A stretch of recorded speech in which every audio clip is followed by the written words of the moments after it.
Inner Lunatic is a fantasy RPG infamous for its extreme difficulty. However, to Yoo Chan, who was diagnosed with a terminal illness at a young age, this game was his entire life and has now become his reality.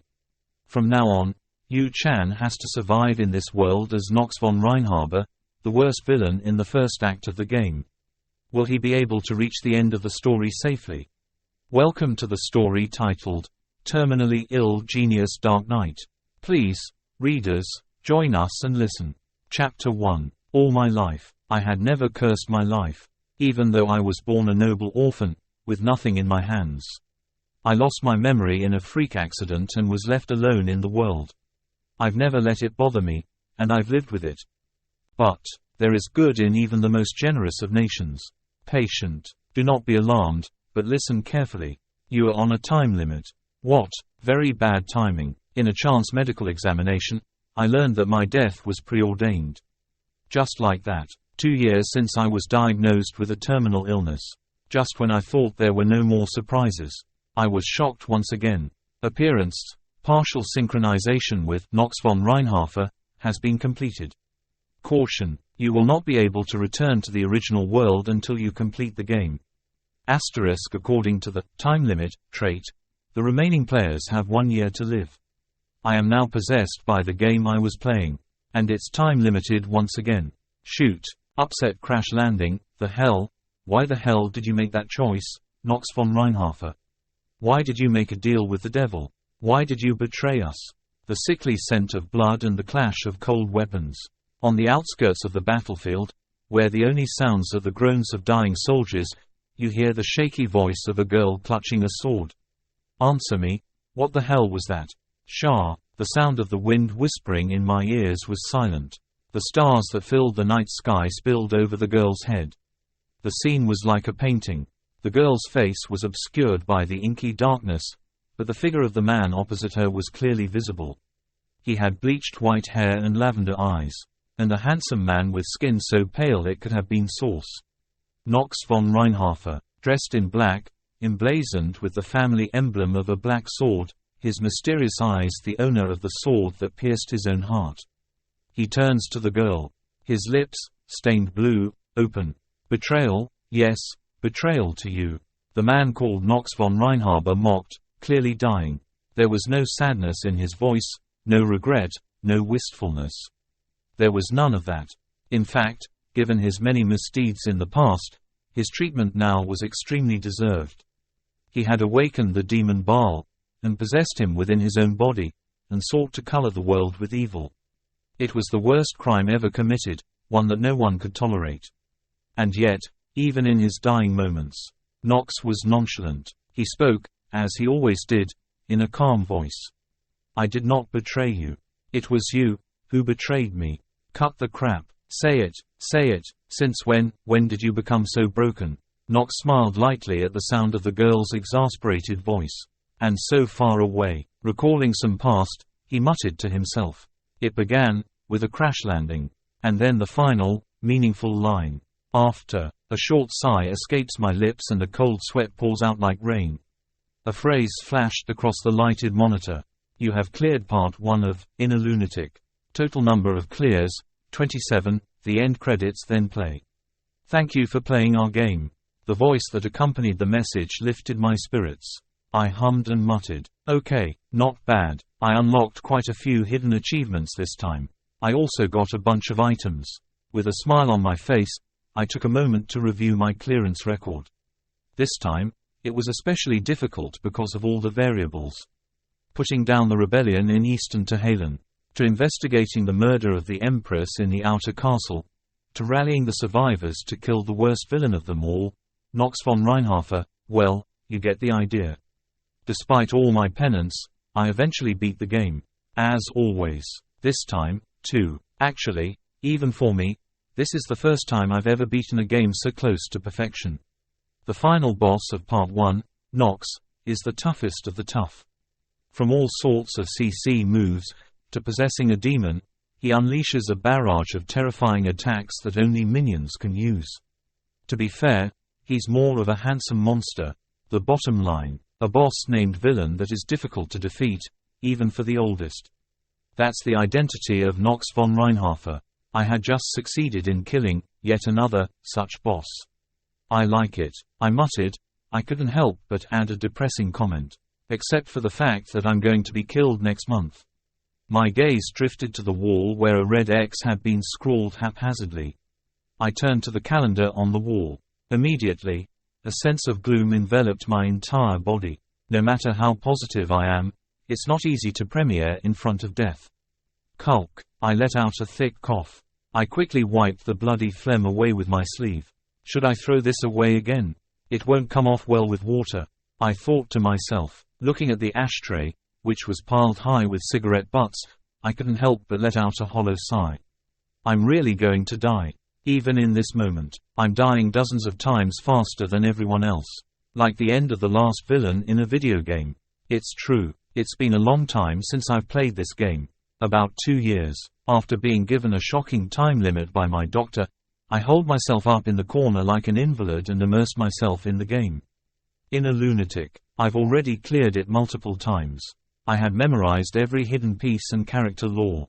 It's a fantasy open-world genre that was highly anticipated by many, but crashed and burned due to overly high difficulty. But for me, it's a game I wouldn't trade for anything. It was a ray of light for me when I was diagnosed with a terminal illness. I've beaten Inner Lunatic a whopping 27 times. I was the perfect dead man walking for this game. I wonder if this is a safe ending. After enjoying the afterglow of the ending, I grabbed the mouse again and maneuvered the cursor. As the end credits rolled on the monitor, I saw the screen light up again. The time had come. Time to start a new game. Excitedly, I went ahead and started creating my character. So, what kind of character should I make this time? I muttered to myself, lost in thought. Character creation. This is my favorite part of playing Inner Lunatic, after all. Please enter your player information. What is the player's name? Carl. I typed in an appropriate name in the window that popped up, then flipped through the subsequent windows to start customizing in earnest. One of the biggest differences between Inner Lunatic and other games is this. It's the customization. I thought, I can make my character ridiculously detailed. The problem is that they take so long to create that this is often a barrier to entry. After the name, I set the traits next. This time I was going to create a character that I could really get into.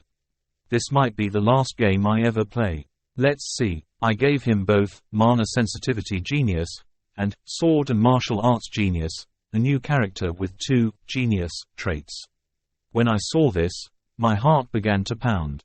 My gamer instincts, the ones that made me helpless in the face of death, were coming alive. Okay, next up, I gave him the 2 main traits and moved on to the next window. It's actually almost impossible to create a character this way in the first place. There are a number of talents in the Inner Lunatic named Genius, but you can't have more than one per character, as a rule. You can have many sub-talents underneath it, such as Demonic Talent or Universal Talent, but Genius has a completely different function in the game. It's a talent that, if you have it and develop it well, you can easily reach the top of your field. That's the power of Genius. But I gave him 2 of them. There was a very good reason for that. The game has something called a trait penalty. This means that by penalizing a character with a negative trait, you can give them an additional positive stat or trait. It's a feature that beginners can't really utilize, but it's not hard for me. I told you, I'm an old hand. I scrolled down the page and stopped at a spot, my eyes fixed on the words. Citation needed. It was the disease I was suffering from, and the disease this character was going to suffer from. No, not exactly a disease, but a predetermined one. More like a great, irresistible fate. Anyway, I was able to pour both of my genius traits into the character, with a hefty penalty of time limit. A glass cannon. Or, to put it another way, I created a character that said, that's it. The character would die exactly 1 year after creation. It's possible to prolong their lives with artifacts, but it won't be easy. No regrets. A game I've already played many times. It was a thrill to be able to roam the continent as a character that looked exactly like me. I don't know, but I must have been a gamer before I lost my memory. Like, right down to the bone. Let's get started. And so I did. I hovered my mouse cursor over the Create Character button and pressed it. Poof! For a brief moment, there was the sound of sparks flying, followed by the sensation of electricity. I looked up, feeling my breath catch in my throat as if I were being swallowed up by a vortex. My vision was blacked out as if I had a blackout film over it, and at the same time, my heart was pounding in my chest. What the hell is going on? The pain I was experiencing was unfamiliar, like nothing I'd ever felt before. Suddenly, a disturbing thought flashed through my mind. Am I going to die now, all of a sudden, in the middle of a game? Death was all too familiar to me, but I didn't want to die like this. At least not when I was ready. I wanted to die the way I wanted to die. But, is this how it's going to end? There are still things I want to do, things I wanted to eat, I still had a lot of games I wanted to play.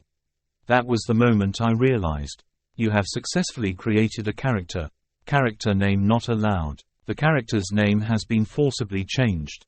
The name was forcibly changed. Along with that, the intense pain that had been plaguing me a moment ago suddenly subsided. My eyes glazed over as my darkened vision returned to normal. A warm glow settled over my closed eyelids. And then, when I opened my eyes, I couldn't help but panic once again. Where am I? Dark curtains surrounded me, and a brown rug lay beneath them. And the fluffy futon. This place was unfamiliar, yet very familiar to me. A game I'd played to death over the past 2 years. I'd just woken up inside the inner Lunatic. Inside the mansion of one of the game's biggest villains, the Reinharber family.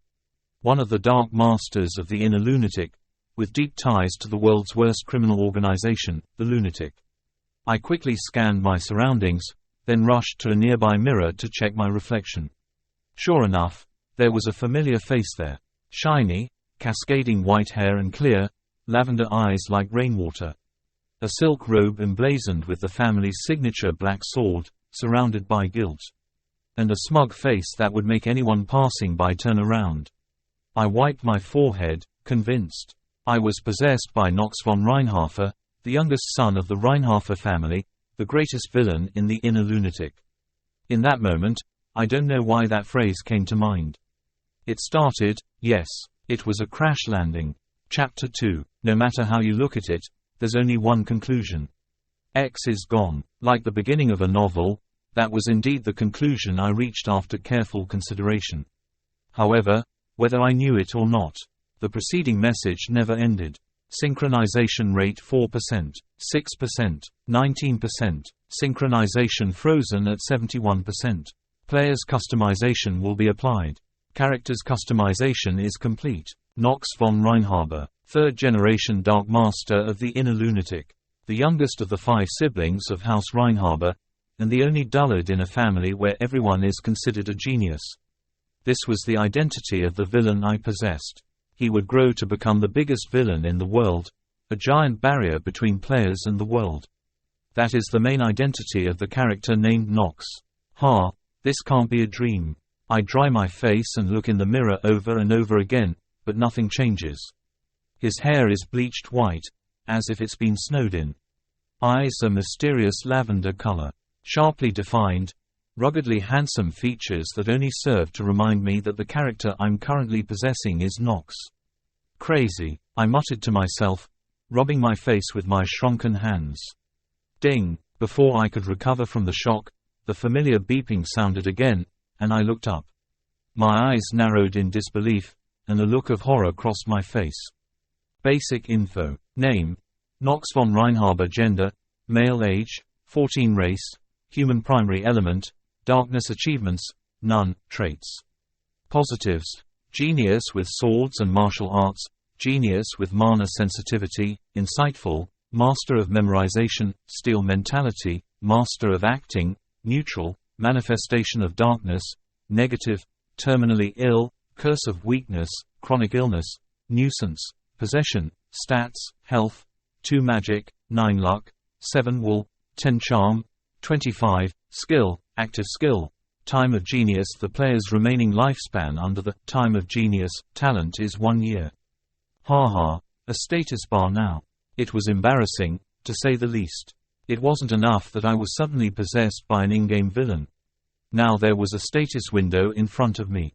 That wasn't all. Even Nox's stats in the status bar were unclear. His health was a mere 2, thanks to a bunch of negative traits. His legs were essentially only for walking. The arms and shoulders were just for decoration. An articulated doll would be better than this. The rest of the stats are honestly overwhelmingly good, but health doesn't change the fact that I don't have an answer. The lack of a health stat in Inner Lunatic is a disaster. Even mages have to build up their stamina to a certain level, or they die a quick death. The Knight class has no answer.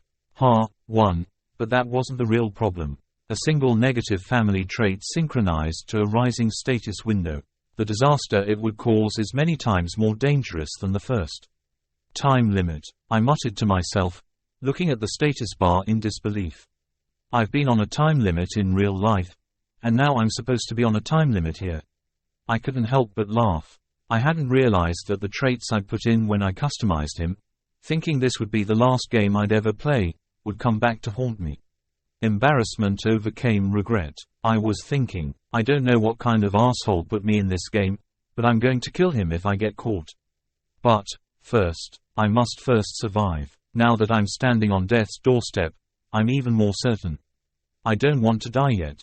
And in order to survive, I need to adapt quickly to the situation at hand. If I don't survive now, I won't be able to build for the future. Still, it's not impossible. The status window has some great positive traits. Most notable are the 2 genius traits. Genius with swords and martial arts means you're great with swords and other cold weapons. It also allows you to easily peak in basic martial arts. Genius of mana sensitivity increases your sensitivity to mana, making you extremely efficient in all things magical. In short, in many ways, the time limit talent limits you, but it certainly opens up avenues for growth.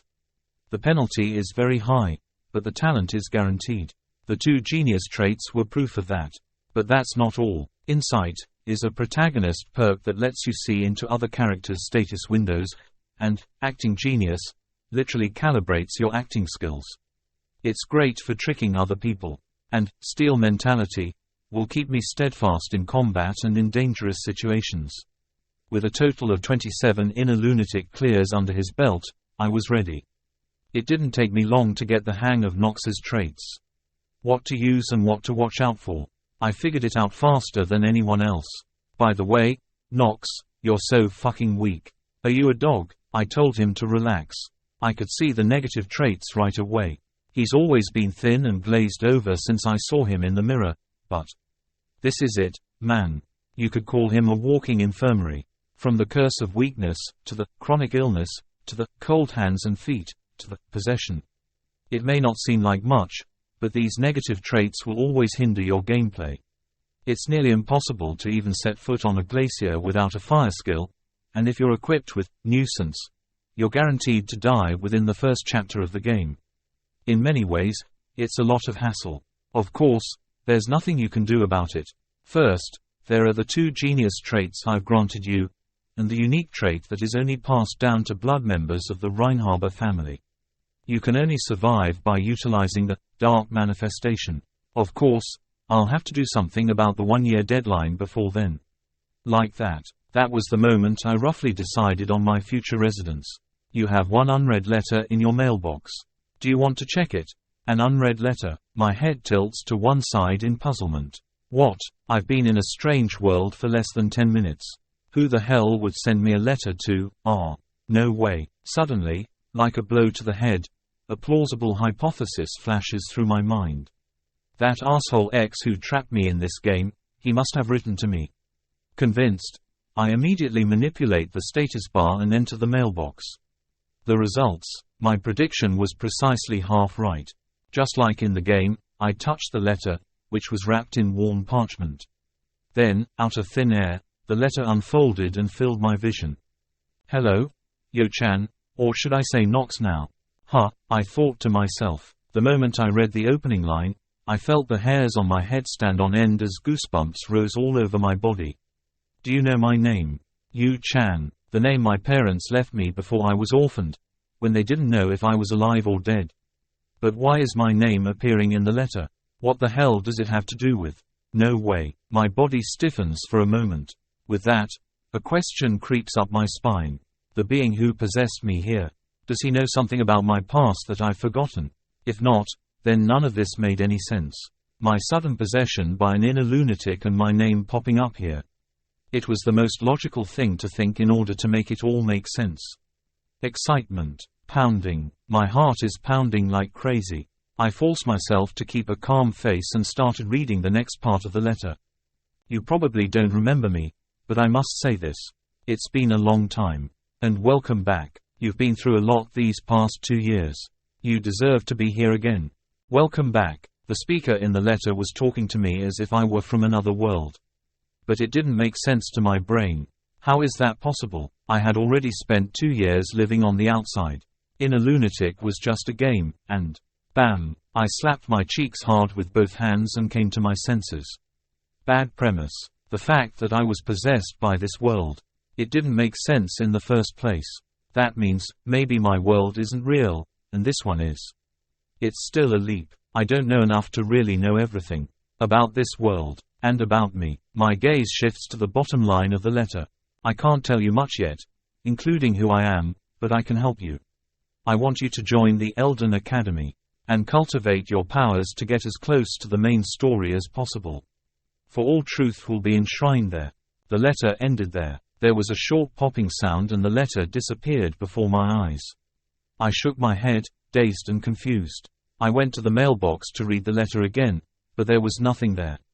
I couldn't help but feel a little panicked as I replayed the letter's contents. It was outrageous. I am currently possessed by the final boss of a game called Nox. And, you're telling me to get close to the main story. That's a death sentence no matter how you slice it. It's true, Nox is the final villain, the final mountain for the protagonist to overcome in this story. The main story, by which I mean his death, would eventually complete it.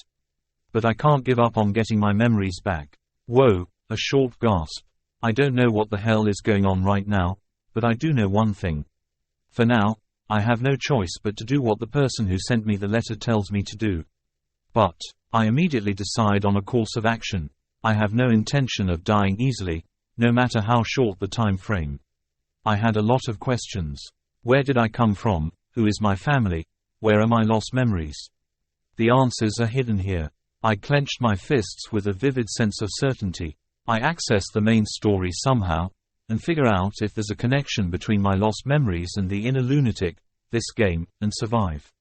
If he can get his memories back, and find the source of who he is. I'm willing to play the biggest villain. I will play the part if necessary. The inner lunatic's biggest villain, and now his time is up. Nox von Reinharber. Pishik. A chuckle escapes me. Come to think of it, it wasn't all that different from reality. I've been on a time limit since the beginning, 2 years ago, when I lost my memory.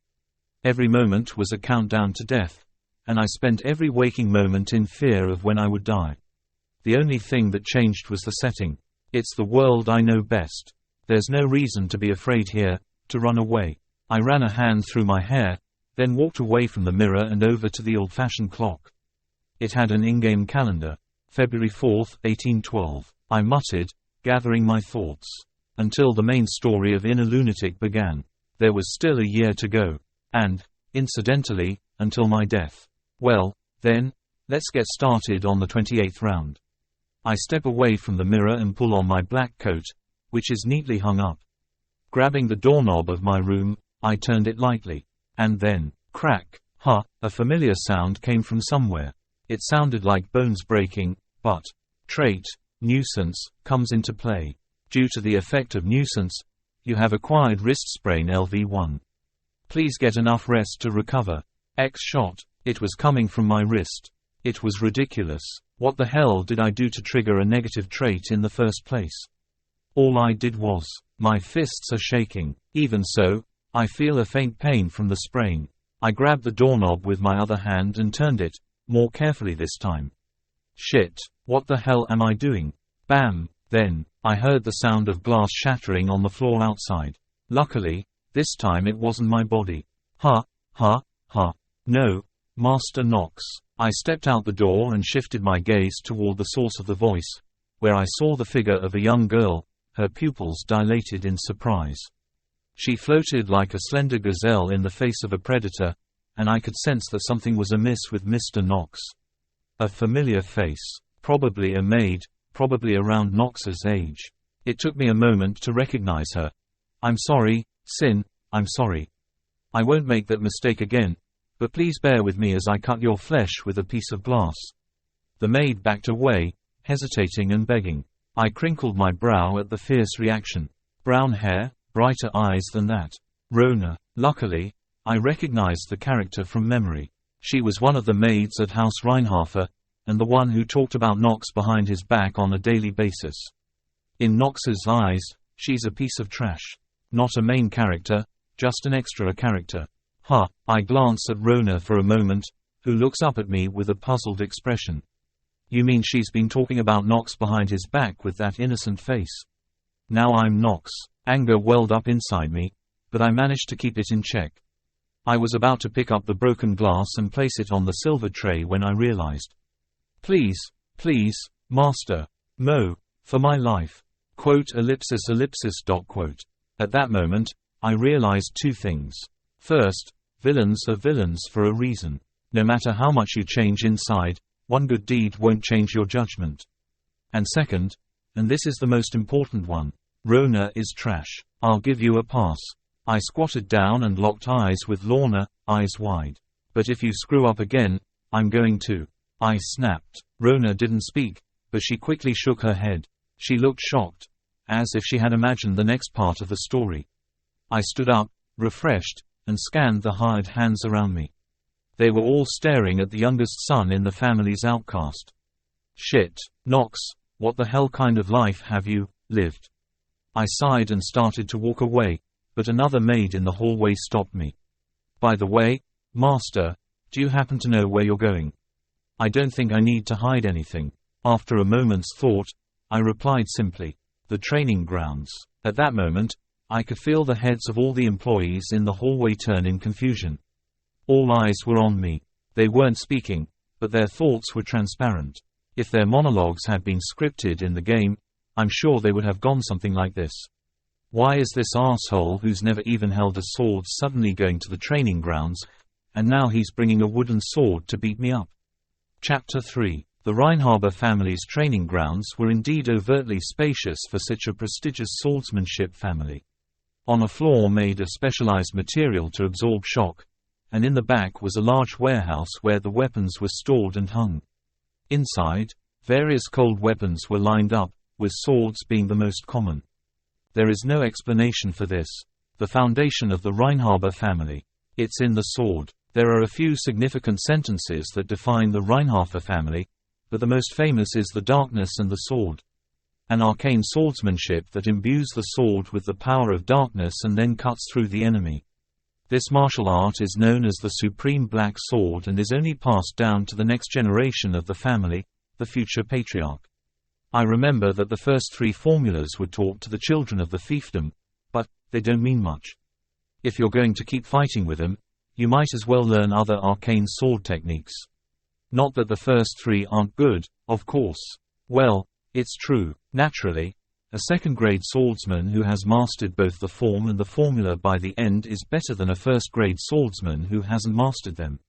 Furthermore, there are quite a few things you can get from a family besides swordsmanship. For example, money, money, money, money. Money is king. House Reinharber is one of the most prestigious families in the world. Naturally, they have a lot of money. So much so, in fact, that it could pay for the family's youngest son, the family's castaway.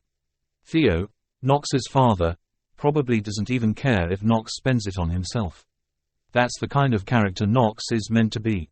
The bastardized youngest son of a prestigious family. Anyway, the character is solid. By the way, for now, this is the problem. I looked at the wooden sword in my hand and sighed. My wrist is creaking from the effects of sprained wrist LV1.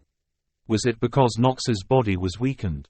Even the wooden sword felt quite heavy. He felt an inexplicable respect for the people of this world who could wield such a thing. Fuck. Swearing filled my throat, but I managed to hold it back and swung the sword in my hand. Boom, a sound like cutting the wind. But I look like shit, my posture is terrible, and my breathing is garbage. It's not my place to say, but I was an athlete before I was possessed. The thought of being X'd intensifies. I'll survive this, right? After about a dozen times like that, I made a decent show of swinging my sword and then tossed it roughly to the ground to get back to it. I decided not to bother putting things back where they belonged. After all, I'm a household pariah now. The servants would sort it out. With that, I moved on, holding my aching wrist. Out of the corner of my eye, a middle-aged man with a low, bass voice approached me. The debut release happened at N0V3LBIIN. Good evening, Master Nox. He's an odd-looking man with all black hair and a beard.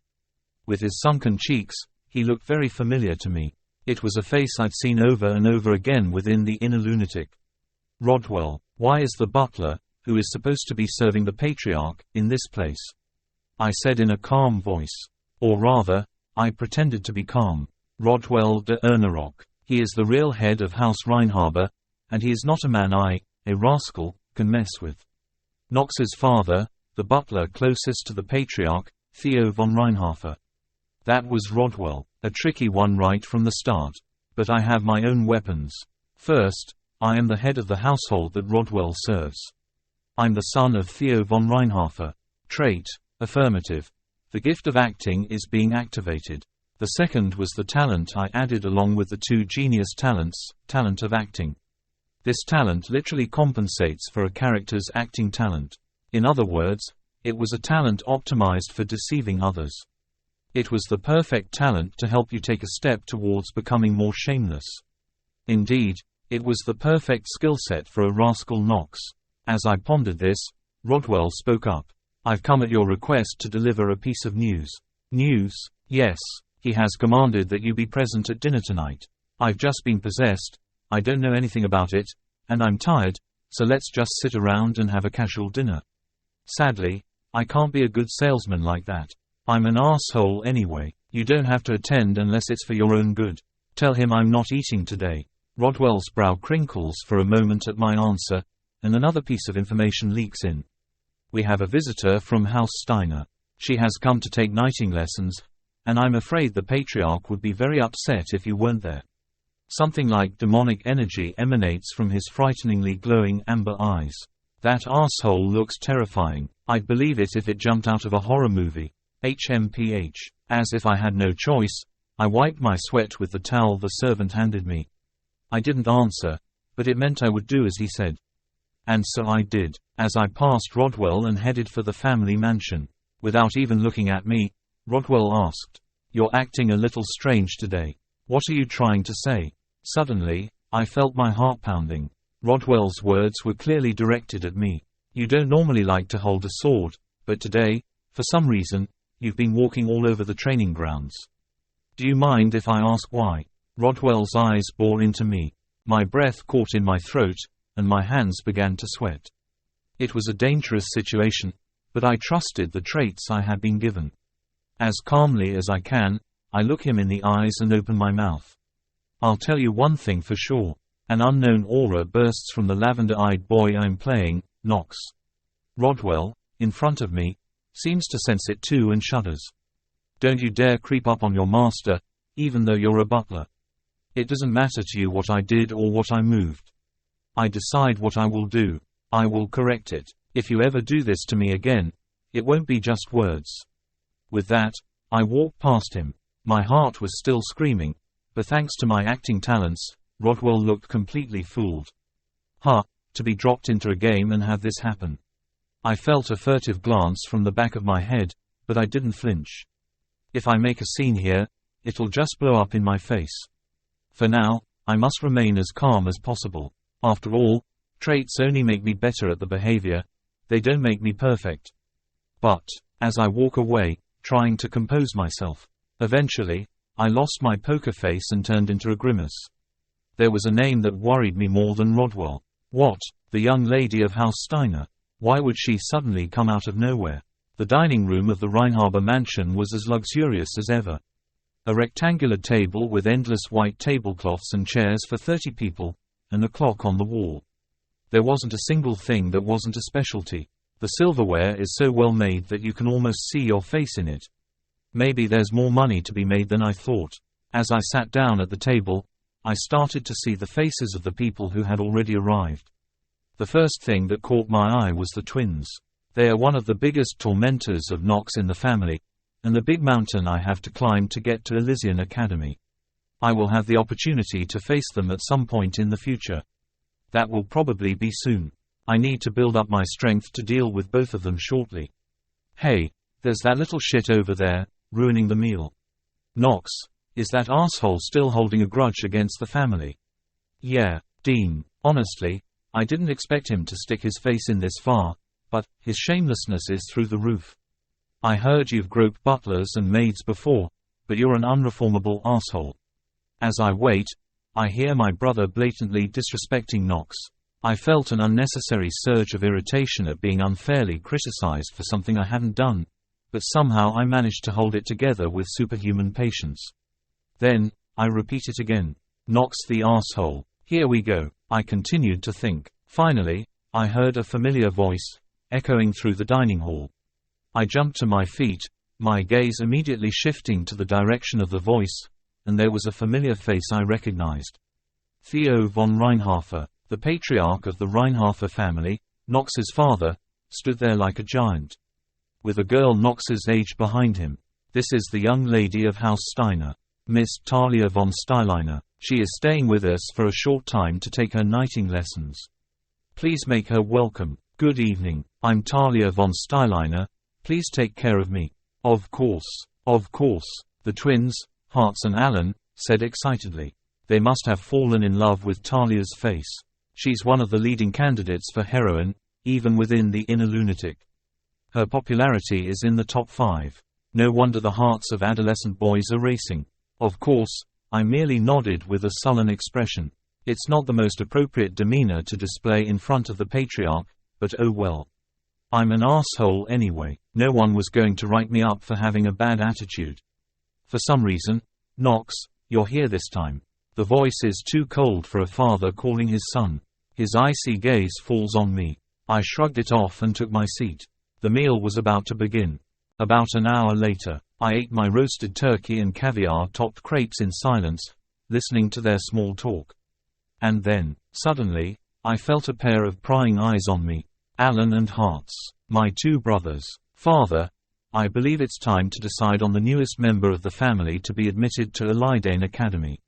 Elysian. Now something is interesting. In order for me to access the main story, I would need to enter Elysian Academy. A little earlier than I expected. But it's also something I've been anticipating since I first decided to complete the game. Theo stroked his beard. Yeah, it was definitely about time. Elysian Academy. It is the most central place in the inner lunatic. It is the center of the inner lunatic, where the cadets fight demons and go through all sorts of hijinks at the academy. Furthermore, I must enter it and gather my own allies without compromising the story. Ellipsis. But first, I must somehow gain admission to Elysian Academy. Theo's voice trailed off in thought. Hartz, Alan, Nox. As you all already know, there are only 3 tickets per family for admission to the Elysian Academy. Since I've given 1 to the first and second in line, that means there is only 1 admission left for the Reinharber family. The reason for limiting academy admissions in this way is simple: to prevent other families from becoming too powerful in the central government. For reference, commoners only get 1 ticket.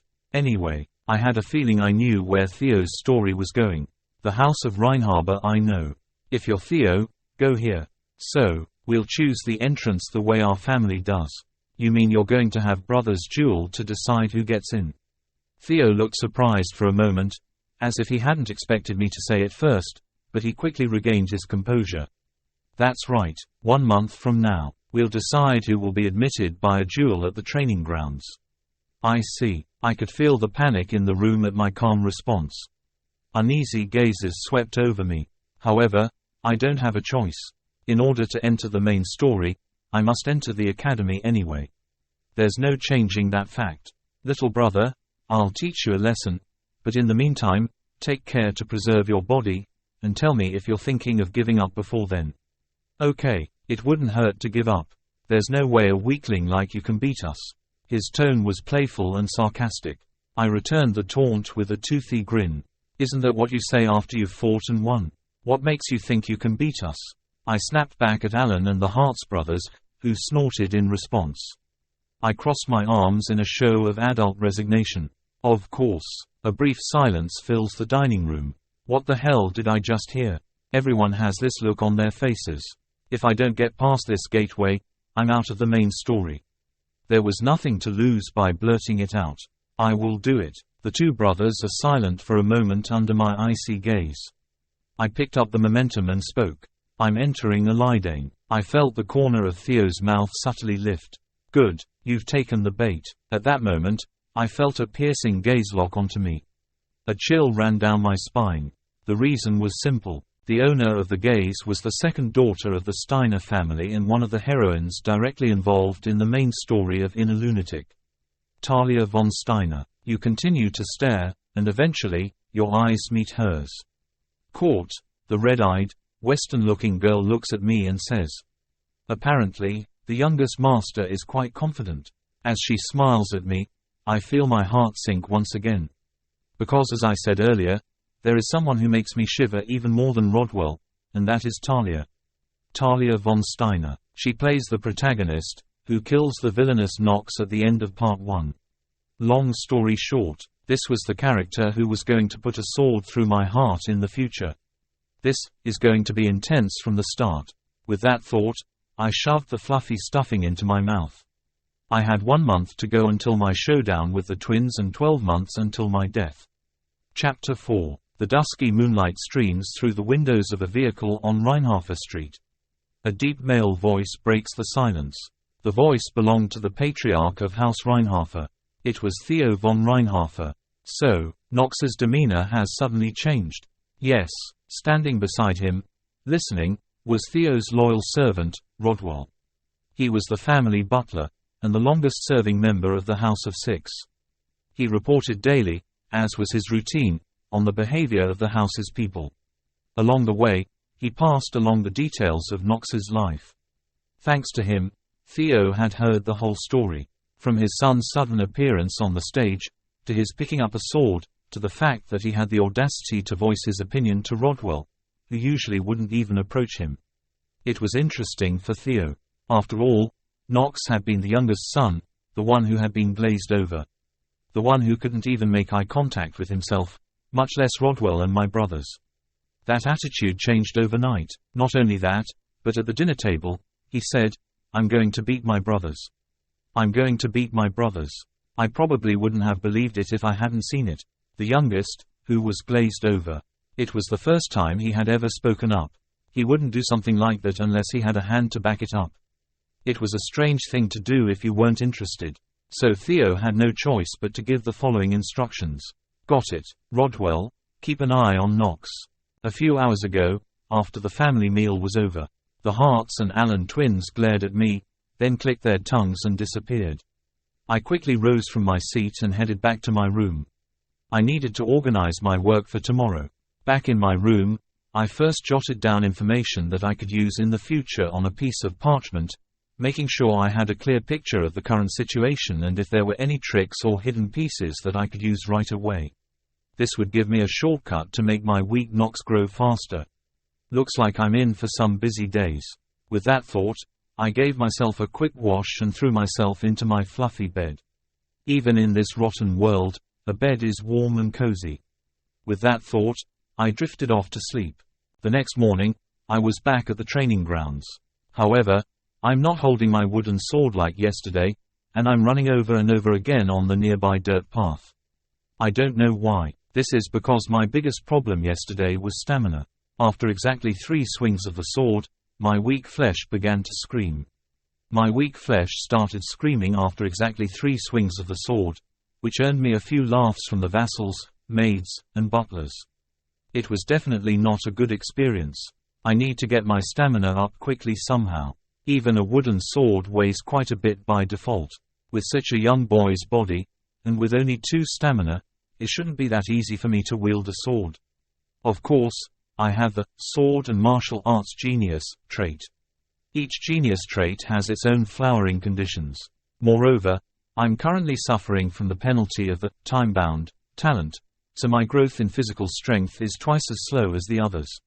Unfortunately, if I don't build up my stamina now, I'm going to be in a lot of trouble later on, and my body is going to be rotten. Then you're out of the main story, and you're out in a year. Ha, ha, ha, I'm running across the floor and my vision is blurring. I haven't even gone a few laps yet, and I'm gasping for air like this. It's the time limit trait. You're out again today. That's right. What's wrong with him? I heard that he's having a duel with Master Hearts and Master Allen over the right to enter Elidane Academy. What? Is that true? Did he or didn't he abstain? I don't know. That's what I heard. Well, that seems like a bit of a gamble. No matter how you slice it, Master Nox can't win. I can hear it all. Again, every time I step onto the stage, I feel the eyes on me. The staff seemed unfamiliar with my presence on the practice field. I'm not sure if the other brothers do this when they practice, but at least I don't think so. Ha, ha, ha. After running precisely 3.5 laps, my body stiffened. My body has been telling me that I can't go any further. But I can't rest now. I have to keep going. I have to get stronger and more fit to fight the twins. And to survive the Elder Academy. For genius of swordsmanship and martial arts, the opening condition is minimum health of 4 or more. There's a solid reason why I'm running like hell around the track right now. Health stat increased by 0.1. To be honest, most guys with this trait start the game with over 4 health to begin with. It's just that I don't. Damn, thanks to this snowball effect, I've gone from a whopping 2 health in a month. Or is it 1.9 now? I ask, a chuckle escaping my lips in disbelief. Surely I'll die if I keep running like this. In less than a year. However, there's no problem. Naturally, I'll use the old man's trick. Master, I've brought the things you mentioned. The voice of Rona, the mansion's maid, called out. I turned and gave her a cold look before taking the items she handed me. Now you're being useful. In the manner of the family's famous bastard, I gave Rona credit. I looked over the items and smiled. The golem's core, the trident's poison, and the remembering fairy spring water. All of them were precious, but not often sought after by people. They are all shunned for being poisonous or tricky to handle. But I know how to use them properly. Add to that the rapid physical growth scroll, and I'm all set. Rona was nowhere to be seen. She's still afraid of me. At this point, I'm already worried about what Nox did to her before. But now was not the time to dwell on such trivial matters. Weakness curse. We need to get rid of it first. When it comes to stamina, there's no way to increase it other than steadily over time. There are ways to accelerate my speed, but right now, that's out of the question. The first thing I need to do is remove one of my negative traits. That's the curse of weakness. The origin of this chapter's debut can be traced to N0V3LB1N. With the curse of weakness, the growth rate of your health is halved. You can see this by the fact that I've been running like hell and only gained 0.1. By default, the initial stat is in a Lunatic, which is slightly easier to obtain. A newbie perk, if you will. But even so, I ran like hell, and my stats increased by 0.1. This was a difficulty level that was way over the top. You know, In a Lunatic is a game where it's hard to raise a stat in a few months, but that's part of its charm. Cutting your health growth rate in half is the same for the time-limited trait, which means I have to work 4 times as hard as everyone else to get the same stats. Furthermore, considering that units with the limitless talent can only raise their health to a maximum of 15, I was forced to rely on doping and artifact power. Right now, the Curse of Weakness and Time Limit collaboration is showing more synergy than I thought it would, and in a negative way. Shit. Ha, ha, ha, I continued to think while out of breath. Fortunately, there are quite a few different ways to get rid of Curse of Weakness, one of the worst traits in the game, right up there with Nuisance. The catch is that no matter which method you use, your other stats will be permanently lowered by 1. The equivalent of at least a few months of hard work is wasted in a split second. But I'm an inner lunatic. I've seen it all before and know how to avoid the Curse of Weakness. The best is to use a special elixir to improve your constitution. The ingredients that Rona has now brought with her are necessary for this. For now, let's move. Too much snow was not good for me. I quickly moved out of the room and into the cold storage room. The first thing I did was to shake some of the poison into my mouth. Three-headed poison. It's a terrifying poison that temporarily makes the drinker 1.5 times stronger but kills them instantly. However, it is of little use to me as a deceased person. I quickly popped the golem's core into my mouth. Of course, there are side effects. Like the fact that it petrifies the user for 2 hours and prevents them from waking up. Well, that's nothing compared to the venom of the three-headed snake. At least it won't kill you. That's not good. The essence in the small red sphere mixes with the unswallowed samdusa poison, and the composition begins to change. Hidden piece manifests. The poison and the golem's core react. Alright, this is it. Typically, golem cores are used to petrify humans to temporarily boost their defenses or create other artificial golems. But I mix the two to create a new effect, strengthening the body and removing the curse of weakness. That is the proper way to use this item. Special effect triggers. The poison of the three heads is diluted. Talent, negative, curse of weakness is removed. The curse of weakness vanishes without any penalty. It was the best I could do for the departed. However, I did not stop there. And after removing my robe, I took out the fairy spring water I remembered and poured it into my body. The petrifying effect of the golem's core disappears.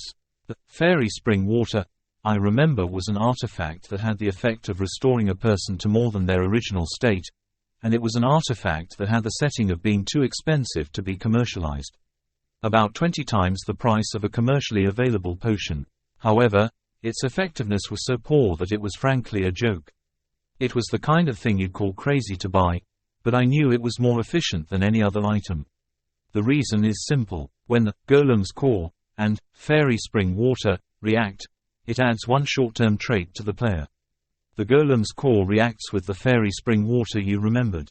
The hidden piece is manifested. The user is temporarily granted the talent, Blessing of Growth.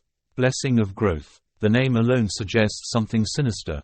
I opened the status window for a moment to see the newly applied talent. Basic info, name, Nox von Reinharber, gender, male, age, 14, race, human, primary element, darkness, achievements, none, traits. Positives, genius with swords and martial arts, genius with mana sensitivity, insight, master of memorization, steel mentality, master of smoke, blessing of growth, new. Neutral, manifestation of darkness, negative, time limit, nuisance, cold hands and feet, possession, stats, health, 2.1 magic, 9 luck, 7 wool, 10 charm, 25, skill, active skill, time of genius. The player's remaining lifespan under the time of genius talent is 1 year. Displays new trait, talent, positive. Blessing of growth doubles the user's stat growth rate until their health stat reaches 5. As expected, we see a new talent. It was a passive of sorts that only applied for a short time. A skill that doubles the growth rate of your health stats until they reach 5. With this, I could at least get my health up to 5 without taking a timeout penalty. That's about as good as it gets for me right now. In addition, the Blessing of Growth talent had one more effect. The first application of Blessing of Growth increases the player's health by 0.5. That's right, upon first acquisition, it would permanently increase your health by a whopping 0.5. I can't help but smile. That left me with 1.4. Ouch. On top of that, I used the Rapid Health Growth scroll. This is a scroll that has the short-term effect of doubling your health. As a result, I was able to gain health stats twice as fast as before. Phew, now the real fun begins. If I just keep running every day until I die, something will happen. With that thought in mind, I went back out onto the field. The workers who had been waiting out front kept an eye on the warehouse, and as soon as I walked out, they started sweeping as if they had always done so, without a broom. I thought about giving them a piece of my mind, but decided against it, not wanting to bother them. Right now, the most important thing is to keep running. Why, they say physical strength is national strength. Talia von Steiner. For days, The youngest daughter of House Steiner had twisted her red hair and watched a boy run through the training grounds. A kid who had been running to death for days, at a subject similar in size to herself, and a subject weaker than her. How did such a weakling agree to fight the brothers of House Reinharber? Miss, you must not disparage the youngest son of House Reinharber. It is not polite behavior. No, it is not, Talia said in an indignant tone. Indeed, in her eyes, there was nothing in her heart to criticize Nox for running. She just didn't like his inefficient running, his ignorant training without even holding a sword. He'd even turned down offers from other vassals of the house to give him sword lessons. If it were the Steiner family, they would never allow such a weakling to train. First of all, they wouldn't allow him to duel in the family line, and even if they did, it wouldn't end with just a good beating. What kind of guts did that frail boy have to say that at a dinner with the head of the family? How was he going to win against his own brothers? I'd even heard that Nox had a reputation as the family bastard. He was said to have never fought, to have declared that he would never learn swordsmanship. As a would-be knight herself, Talia didn't think much of him. A sword is not something to be wielded lightly. But now was different. Talia stared at Nox, her red eyes glittering. Now she didn't even think about it. Snow-white hair, lavender eyes. His graceful posture and delicate physique, even when he was working himself to death.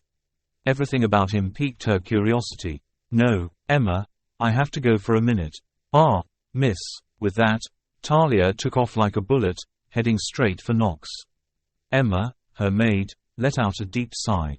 There was nothing she could do to stop Talia when she looked like that. All she could do was watch. I just hope she doesn't get into trouble. As Nox prayed, he heard Talia's crisp, clear voice. Hi, I'm Talia. What can I do for you? I think I've heard your name before. The answer that came back from the boy was shocking. Talia was surprised that he could react that way even though he knew who she was. Even if it was House Reinharber, she herself was the second daughter of a prestigious duke. It wasn't like the youngest son, the lowest in the hierarchy, could be ignored. Nevertheless, Nox was not pleased with herself. He must be surprised that I'm so pretty. Yeah, that's what it is. Talia composed herself and tapped Nox's shoulder again. Nox stopped, his body drenched in sweat, but he didn't seem too offended. Talia was a young knight herself, and it wasn't uncommon for her to come back from training sweaty. You said Nox, didn't you? Yes, I heard you're fighting with your brothers for the right to enter Elden in a month. And, Talia's fair brow creased slightly at the oddly short answer. The hand on my shoulder tightened involuntarily. Are you trying to challenge your brothers to a fight because you really think you can beat them? Yeah, just because you can run like that. You think that's possible? Maybe I can help you with something. I'm not interested, so why don't you go away? Talia took a step back, shocked by the cold tone. Ah, how could you say that? Having been raised as a forbidden jade leaf in her family, Nox's words came as a shock to her. Don't come near me. Not even the maids who bathed her in the dirt as she trained day in and day out had ever said such a thing. I asked you to help me, and you talk to me like that. Forget it, you're on your own. As she stormed off, Nox could only shrug. Meanwhile, no one else in the room knew Nox's words to Talia, that everything he did was just to keep her at a distance. It's a twisted way to go. He muttered to himself and went back to drying off. Just like the first time he'd crash-landed, he was stuck. The kid who was going to kill him in the future approached him first. What was the point of being friendly with her here in the first place? Nox was frustrated, but he had nowhere to go to vent his frustration, so he continued to run in silence. I don't know, let's just live in the moment. With that mindset. Chapter 5. The effect of the trait is working. Health stat increased by 0.1. Health stat increased by 0.1. Weeks later, as I pranced around the training grounds, I briefly recalled the first time I saw Talia's stat window. Insight. I had seen it using the trait that allows you to view your character's stats. Basic info. Name: Talia von Steiner. Gender: female. Age: 14. Race: human. Primary element: fire. Achievements. Traits. Affirmations: heroism, chivalry, straightforward temper, mastery of swords and martial arts. Neutral. Negative: inferiority complex, immature, arachnophobia, stats, health, 6 magic, 3 luck, 5 willpower, 7 charm, 20 skills. Passive skills. Active skills. I mean, that's some crazy talent. Talia was one of the best talents we've seen in the game. While she doesn't have the potential of the 3 swordsmen or the 4 sages on the continent, she's right up there with them in terms of talent. Basically, she has 3 times my physical strength. Considering that the average adult male in the inner Lunatic has only 4 hit points, you can see that she already exceeds that. Magic is a bummer, but willpower can't be ignored. Charm is just a rough indication of how pretty and attractive you are. It doesn't have much effect on how easy it is to win the favor of other NPCs. No, it doesn't. Now that we're in the real world, maybe attractiveness is pretty important. Well, that wasn't the real problem anyway. The real problem is that the fire elemental magic she uses is later replaced by white flame, which causes Nox to die in flames. As it turns out, I did. I'm in no position to befriend her. Of course, at first I thought I could save the day by getting to know her, but that was impossible. What is the biggest advantage I have in my hands? I know the flow of the main story and have a complete grasp of the political situation. Through a whopping 27 clears. However, if I were to recruit Talia as an ally here, it would open up a whole host of future storylines. If I enlist her as an ally, it could derail all my plans and lead to Nox's death by Baal. I decided to enter the main story at the very least to find my identity. I also decided to fight my brothers, even though it was going to be dirty. There was no reason for me to be a variable in this situation. So I said, I don't care. Why don't you go away? The words came out of my mouth with an edge. I was going to get killed by her anyway, but the first encounter was the worst. I'm fucked. That was it in a nutshell. Shit, but there's nothing I can do about it. From now on, I'll just have to see her as little as possible. As good as she is by nature, if I don't make a nuisance of myself, Talia won't attack me first. Maybe. I exhale lightly, and the figure of a maid jogs along beside me, startled. A familiar face, too. It was Rona. Master, are you really going to keep running with me? Of course. If you, my maid, don't run with me, what's the fun? I mean, who's going to cover for me? I frowned, and Lorna resumed her trot with a sullen expression. I took the white towel from her hand and wiped the sweat from my brow before handing it back. Here, one more thing to work on. Quote ellipsis. You're cursing under your breath. Oh, I wasn't. I chewed my tongue. I kept running, enjoying Rona's reactions. Before I knew it, I was at 3.8 health. You might be thinking, that's easy, but I can assure you it's not. I had already lost a whole month of time. It was. Shit. Tomorrow is finally the day of the competition. I'm not getting any better. I'm going up 0.2 in one day. What? Rona asks, hearing my mumbling, but I shake my head and pick up the pace, running faster. Rona grunted her disapproval but kept up. At this rate, she should have some stamina, right? Curious, I opened Lorna's status window to check her health, and the results were shocking. 4.5 it was. Extraordinary. Rona's initial stats were higher than the stats I'd been blessed with and spent a month working on. That's not fair, man. For the past month, Talia had been taking nightly lessons from the leading knights of the Reinharber family.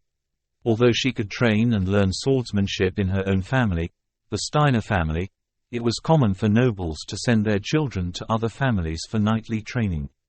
Talia, in particular, is the second daughter of the prestigious House of Steiner, but she is considered to be far less talented than her eldest sister, Kel von Steiner.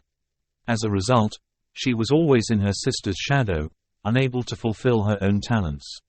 She was always compared to her sister. Sweating profusely, Talia staggered to a chair outside the rehearsal hall. Still, she hadn't forgotten. The cold look in her sister's eyes as she watched her defeat in the tournament, the contempt in her expression. She sincerely wanted to be a knight, but there was more to it than she realized. There was chivalry, of course, but there was also the mindset, and the learning of many swords and their forms. And, above all, it must be accompanied by a good and straight heart. But a kid who's only been training for a month is supposed to be able to defeat his brothers who've been training for years, and are a year older. It was ridiculous. I know this because I had a sister who was a year older, and I had a senior who was overwhelmingly talented. No way would Nox be able to beat his brothers. If he faced the sword with such a light heart, he would never be able to accomplish what he wanted. Talia was sure he would fall to his death here. Just as she was thinking that, the heads of the household, Rodwell and Theo, sat down to watch the duel, the latter, of course, being the most honored. Theo, hands clasped together, spoke first. Rodwell, what do you think? You mean the duel between Master Alan and Master Nox? Yes, it was an obvious question. Because right now, in the octagonal arena, Alan, the older of the twins, and Nox, the younger, were preparing to do battle. Rodwell answered immediately. Of course, from what I've seen so far, Master Alan will win. Of course. For some reason, though, Theo's response was to stare blankly out at the arena, and it wasn't hard to figure out what that meant. You disagree with me. It was about a month ago, when the young lady of House Steiner visited House Reinharber, that Nox began to change. Theo, the patriarch, seemed to favor Nox. Indeed, even Rodwell, for a brief moment, was surprised by his strength. But even so, he did not think Nox would win this contest. It was a miscommunication, an impossibility. The sword is at times splendid, and at times the most simple. Its skill is partly determined by how long you've been practicing, and partly by how much you've thought about it. There was only one thing that could overturn all of that and bring a man to his knees. Heavenly talent. Overwhelming talent. But Rodwell didn't think Nox had it in him. His demeanor so far, he was timid, flaky, naggingly ill, and suffered from cold feet in the winter. He was a terribly weak creature, catching a cold at least 10 times a month. If holding the sword for just 1 month changed anything, it was that, then he and other leading swordsmen should retire immediately. I agree with some of your thoughts, Mr. Rodwell. Rodwell shifted his gaze in the direction of the sound. There was Theo, still looking down with bored eyes. But the chances aren't zero, at least not if you have the blood of these Reinharber men. In that moment, Rodwell caught it. For the briefest of moments, Theo's eyes lit up with interest. Perhaps the youngest is as gifted as the 3 swordsmen. Hey, Nox, why don't you give up now? Even if you're a disgrace to the family, you're my little brother, and I can't beat you too badly, can I? Alan says sarcastically, a wicked grin on his face as he slings an impossibly heavy-looking great sword over his shoulder. You don't look like you're giving up at all, I reply, feigning nonchalance. You don't look like you're giving up at all, do you? Ha ha, did you catch that? I'm actually a bit greedy to look good for the young lady of House Steiner. I'm sure you'll help me with that. Well, I'm not sure that's a good idea. I could only say that it was. The Steiners, the family most responsible for the demise of House Reinharber. And he had his eye on their second daughter. I could sell her for the world. I should be lucky not to have a sword to my throat right now. But the twins didn't know that. They even misunderstood. I suppose you're of the same opinion as I am, though Miss Talia is quite beautiful. Alan nodded and laughed for a moment, then grabbed his sword in one hand and stretched it out in front of him. What is it, that strength? He was a monster, as the family name implied. I sighed as I opened Alan's status window before the fight. Basic info. Name, Alan von Reinharber. Gender, male. Age, 15. Race, human. Primary element, darkness. Achievements. Traits. Positives, master of swordsmanship and martial arts. Neutral, manifestation of darkness. Negative, arrogance, pride, contempt. Stats. Health, 8 magic, 5 luck, 6 willpower, 5 charm, 16 skills. Passive skills. Active skills. I can't believe you have 8 health. In Inner Lunatic, health works similarly to strength in other games, which means that I'm way behind in terms of strength. 1. Furthermore, now I realize that I failed to raise my health stat by 0.2 yesterday. Damn, why am I so unlucky? Is my original luck negative? However, right now, I can only grip my sword and look straight ahead. We will then begin a formal contest for the right to attend Elden Academy, Nox von Reinharber, and Alan von Reinharber. You both must accept the outcome, and you will never be able to dispute it." One of the vassals turned to look at the judge. Then came his cold voice. I took a deep breath. To be honest, I was shaking. If I lost here, it was all over. No recovering my memories, no finding out who had sent me the letter. If I failed, I would have to end my life after a year's reprieve. Knowing this, I strengthened the hand that held the sword, and with a signal, I stomped my foot. Go, bam, and then I hit the ground. A sword strike to the shoulder blade is accompanied by pain. Apparently, Alan's 8 health stat doesn't lie. I spat out a thick, bloody phlegm. In front of him, Alan is laughing hysterically. Why, he looks like Nox, and he's certainly handsome, but he's just plain annoying. Was it a reflection of his lesser attractiveness? Bam! While I was thinking about that, a follow-up punch hit me in the stomach. There was far too much unforgiveness in the hand for a sibling duel. But this was also the Reinharber family tradition. Earn your worth with your own hands. To prove one's worth with the sword and force of arms is what the Reinharbers do. This means that if I lose here, I will have to lay it all down. If you can win, you can have it all. One blow, and you've turned into an asshole. What kind of bullshit is that? I reoriented my sword. Adopting a defensive stance, not looking to attack, I stared directly into my opponent's eyes. More attacks from Alan followed. Pow, billion, bam, bang. His wrist felt like it was being ripped apart. I've managed to parry a few of the attacks, but the damage is piling up as I take the rest. I'm only managing to block about 2 out of 10. Most of Alan's attacks hit me. I'm somehow managing to deflect some of the damage with my shoulders and elbows. I was hoping for an opening. As I take the beating, the bruises on my body begin to grow. Pow, boom. How much time had passed? Seeing that I'm barely holding on, the vassal pauses the duel for a moment, as if to ask me to stop. Master Nox, why don't you give up the duel now? If you injure yourself further, it will take you a long time to recover. No, I will continue. I said so with a determined expression. The vassal gave me an incomprehensible look. To him, it must have seemed like everything I was doing was the work of a young mind. But it wasn't true. My current outburst was partly due to the fact that I was so desperate and resentful. The biggest reason is, health stat increased by 0.1. Talent, genius with swords and martial arts is activated. It was because I knew that I could win if I just held on a little longer. Ha ha, have you lost it now, Nox? Alan laughed sardonically, but I didn't flinch. I knew it. This is where it really begins. At that moment, I activated a skill I've been hiding. Activate skill, Genius Hour. For a moment, the world seems to slow down, and every blink of my eye becomes crystal clear. All the moving landscapes on my retina, the objects filling my vision. Everything began to move very slowly, as if it had stopped. This is the Hour of Genius. The Hour of Genius. It was a skill he'd had since he first possessed Nox. A skill that slows down time many times over. It was also the skill that showed the highest efficiency with the sword and martial arts genius trait I had now manifested. The main advantage of this skill was that the scenery I saw and the movements of my enemies seemed slower. However, there was one problem. It's one thing for the enemy to look slow, but it's another thing for me to move fast. But genius with swords and martial arts is a genius talent. It's a fraudulent trait that allows you to make your sword swing faster while the enemy is slowed down, but only slightly.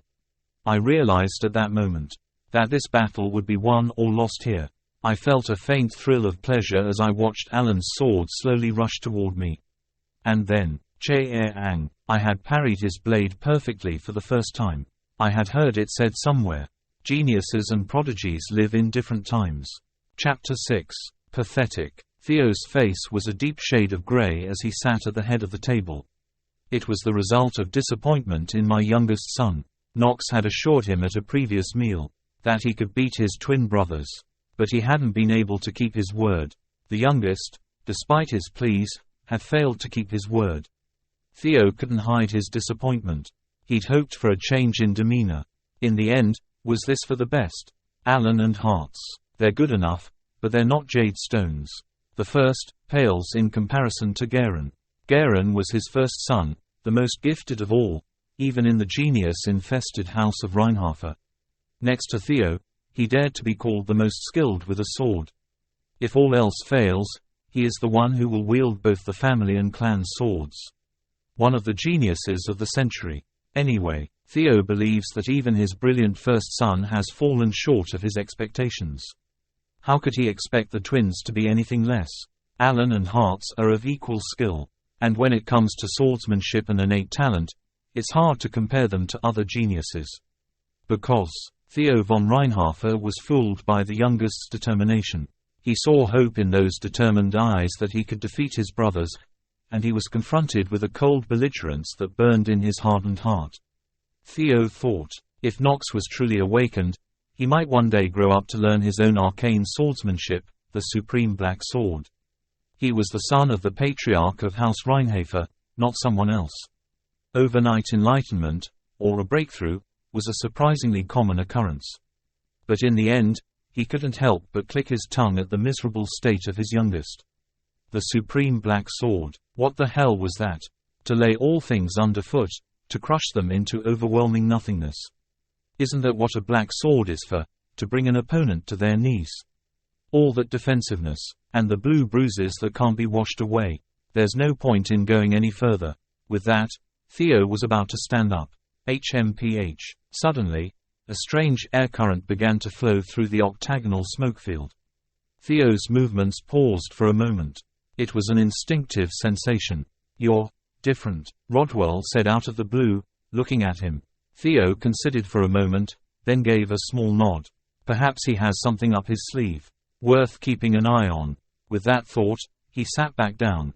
As he suspected, the battle was just beginning. If anyone knew that better, it was Nox himself.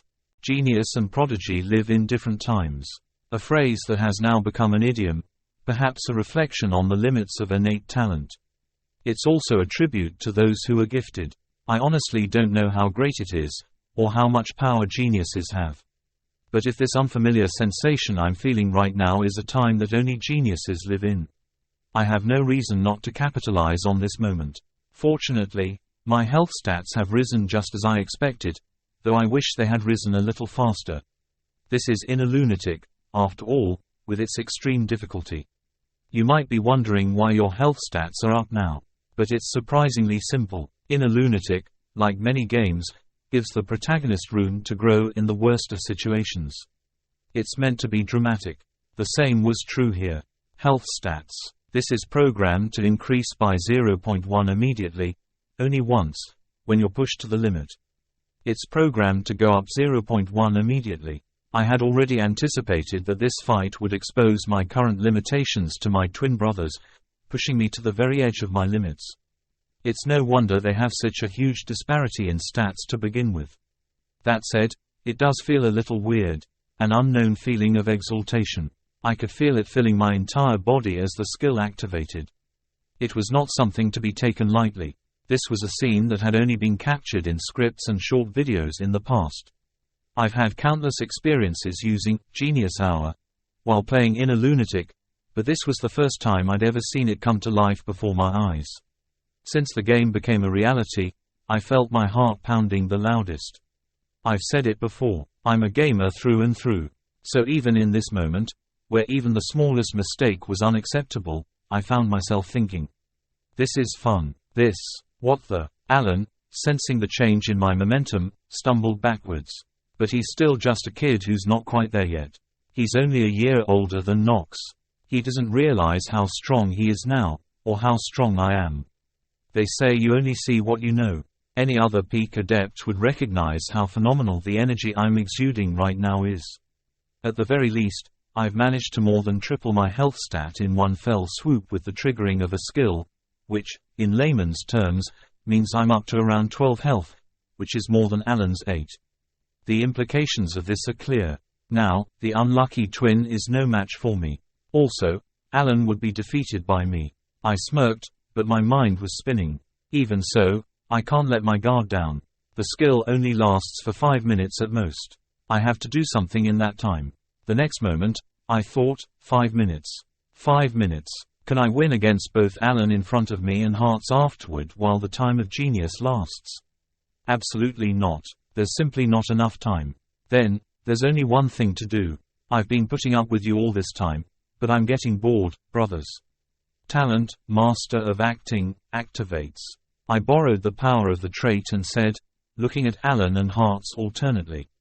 Let's get this over with as quickly as possible, both of you. A stifling silence hung in the hall at those words. Even the vassal presiding over the duel paused, as if unable to comprehend. Only the lingering silence reflected the gravity of the situation. I slowly shifted my gaze to Nox's father, Patriarch Theo. As expected, I had succeeded in getting his attention. The reason I had provoked Nox's twin brothers in the first place. It was to get Theo to pay attention to his youngest son. The plan works. Normally, he wouldn't watch such a lowly tournament. But the fact that he's watching me now means he sees something in me, a quirk, a possibility, after all. I cleared my throat and turned to Theo. Father, there are 4 minutes and 48 seconds left in the hour of genius. I paused to catch my breath. Please allow me to fight alongside my 2 brothers. Talia was stunned, recalling Nox's words. So, is Nox saying he's going to take on both brothers at the same time? Her head was spinning. She was only 14 years old. It was perfectly natural to question Nox's judgment. To attack them all at once, that's a disgrace to a knight.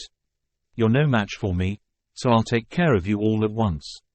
That's what it means. That's why no knight in Dalian would ever say such a thing. In that sense, Nox was the worst kind of knight. It's a behavior that could easily lead to mocking the efforts of others.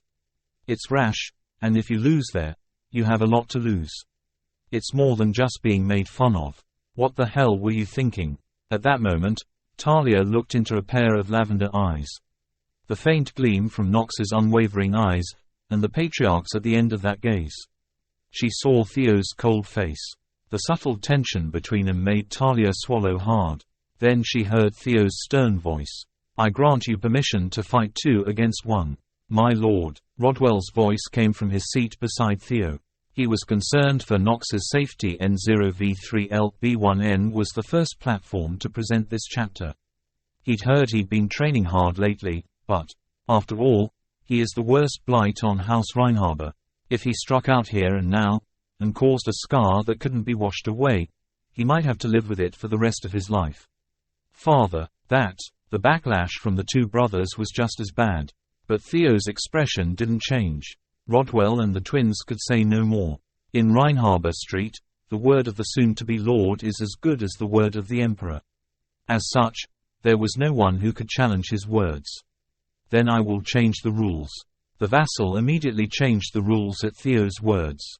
2 against 1. It was an unprecedented battle. No one had ever fought like this for the right to enter Eldon in the history of the house. But Nox is not fazed at all. How this is possible is beyond me. The weakest Nox von Reinharber. A family disgrace. No matter how much he's trained over the past month, he's still just running around the training grounds every day. He has never practiced swordsmanship properly.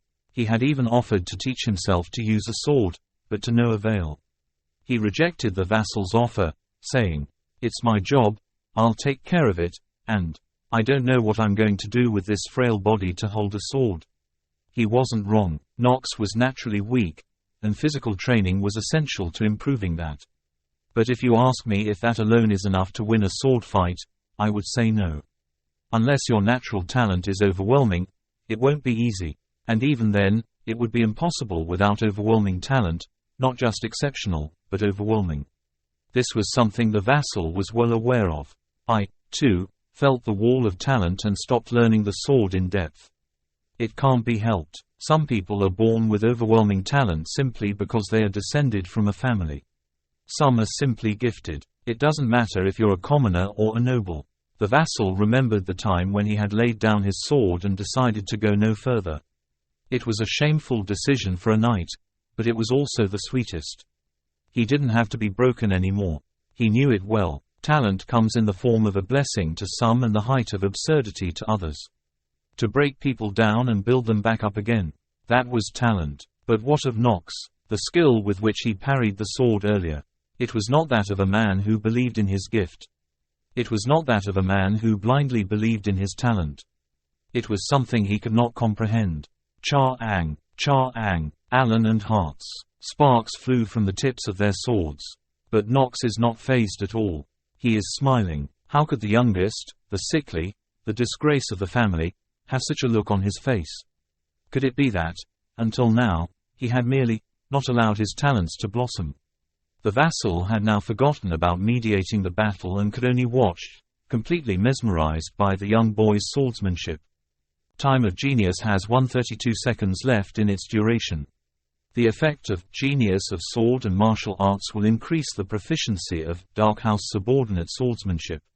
As the system message informs me, the more I swing the sword, I can read the trajectory of my brother's attacks. Gradually, my sword became smoother and smoother, and I soon began to master the sword techniques they used. The truth is, a knight's swordsmanship is very often passed down as a secret art, and it is not polite to copy another's sword. But my circumstances are not such that I can afford such things. I simply survive, and I do my best to do so. That's all there is to it. Charring, I parry two flying swords at the exact same time. He doesn't deflect them, but overwhelms them, sending them both stumbling backwards. The sound of the ground dragging is heard. The two brothers look at each other, swallowing hard. But it was a fool's errand. The very thing to avoid in battle. You shouldn't have been distracted. Nothing is heard during Genius Hour. Or, more accurately, what I do hear comes in very slowly, so it's not easy to codify the language. It's different when I'm talking. As long as I speak slowly and repeatedly, I can make sure the enemy hears me. "Sir," I said, "don't you dare look away from me." "Ha!" I gradually put pressure on the sword. Holding the sword with one hand instead of both, I slice through the gap between the brothers, who hesitate and back away. While the twins panicked, I had already drawn the entire sword path in my head. I didn't need to understand much, it was just the realm of talent. It meant my talent calibration was working properly. My wrists tensed, and I lightly rotated my body halfway around my left foot. The sword in his right hand began to dance. It was a wooden sword, but its sharpness had already surpassed that of the wood. The sword then moves into a bottom thrust, a top slash, and a vertical thrust. All of which I had learned from my brothers earlier in the day. Pow, pow, pow. The sound of my long sword pounding into my opponent's body echoes through the silence of the arena. My sword was finally reaching my two brothers. This can't be. Zheng, Zhang, 1. My heart pounds at the faint voices that intermittently reach my ears. However, my sword still does not stop. It simply continues to fire at the two enemies in front of me. Scoop, scoop. The brothers' collars are slashed. As they gasp and block my blade, their gazes are filled with bewilderment. How could the family name be changed like this? Such questions must be running through their minds. But by the time they realize it, it's too late, don't they know? I thought with a smile. Now they'll know, even if they don't want to know. The duration of the Genius Hour has run out. Just like that. After a few moments, my ears, which had been deafened by the end of the Genius Hour, began to hear the sounds around me properly again. I look at the two brothers lying on the ground breathing bubbles, and sheath my sword. Then I walked forward. At the end of my path is the vassal who presides over the tournament. I speak calmly, trying to calm my racing heart. I assume the match is over. Of course, the winner is Master Nox von Reinharber. The vassal shouted as if he had finally come to his senses. It was the moment when the duel was safely concluded. And it was then that I came face to face with a pair of clear, lavender eyes that swept across the back of my head. The man I now call father, Patriarch Theo von Reinharber, stood there, looking at me curiously. I smirked. Yes, he is. You want to take advantage of me now.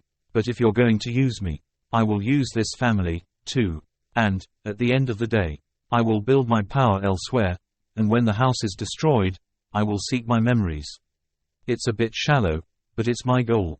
I bowed lightly and walked to my room, avoiding Patriarch's gaze.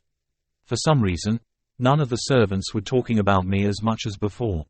Not surprising, since Nox, the family disgrace, had won against the twins. I felt dizzy, disempowered, and out of sorts. Then, the moment. Talia von Steiner, the girl in the fierce catch, quickly jumped to her feet and started running. I'm not sure why, but I need to talk to Nox now. The thought raced through Talia's mind. We have to catch him. Young miss. This time it was her maid, Emma, who was dying.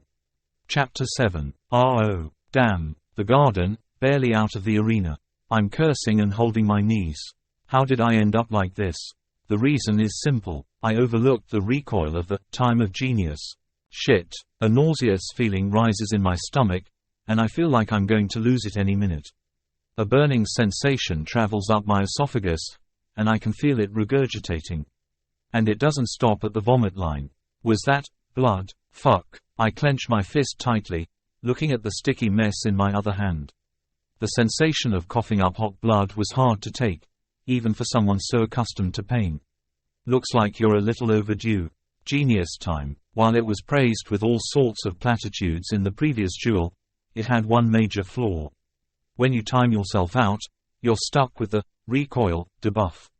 This was the worst debuff of all, permanently draining the caster of health and making them more prone to fainting. As a result, players rarely used it except in very special circumstances. Of course, I wasn't in a position to judge such things. The recoil of the hour of genius skill reduces the player's lifespan by 2 days and 17 hours. Thus, the noble reason why I'm currently spilling blood in the middle of my own family's yard is due to the skill that saved my life. I can't imagine how ridiculous it must seem to others. Luckily, I've come to a secluded place where there are no prying eyes. I muttered, the corners of my mouth twitching. If I had been noticed, I would have had to think long and hard about how to get out of the situation. Naturally, with so much to worry about, I can't afford to have that happen, and it's best to avoid it at all costs. In that sense, I was lucky not to be penalized during the battle. In a lot of ways, I was pretty lucky. I was thinking, "Are you hurt?" A familiar girl's voice came from behind him. It was clearly filled with concern, but to me it sounded more like the signature call of the Grim Reaper before taking a mortal away. Why? What? Suddenly. With that thought, I turned around, unable to finish cleaning up the blood. Sure enough, there she was, Talia. She looked at me again and asked, "Did you get hurt in the duel earlier?" I was stunned. If I told her now that I was ill, and that I had been injured in the battle earlier, I risked ruining all my plans. Theo is unlikely to admit a weak son to Eldon who fights once and goes into a grotesque state. At least, that's what my 27 inner lunatic clears tell me. As soon as that realization hit me, I became indecisive about my course of action. My head snaps back as if hit by a hammer.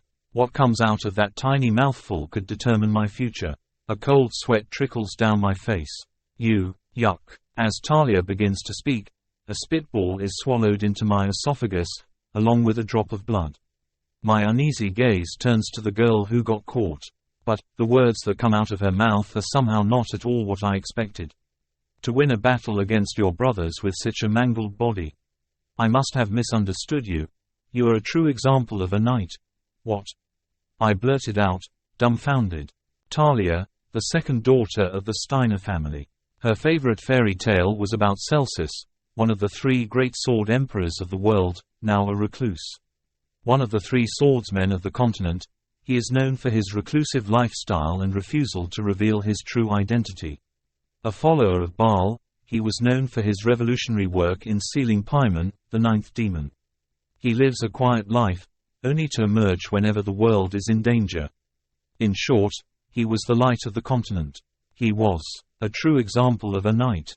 A knight must be selfless, untroubled by greed, frugal, and willing to sacrifice himself for the sake of justice. That's what young Talia thought.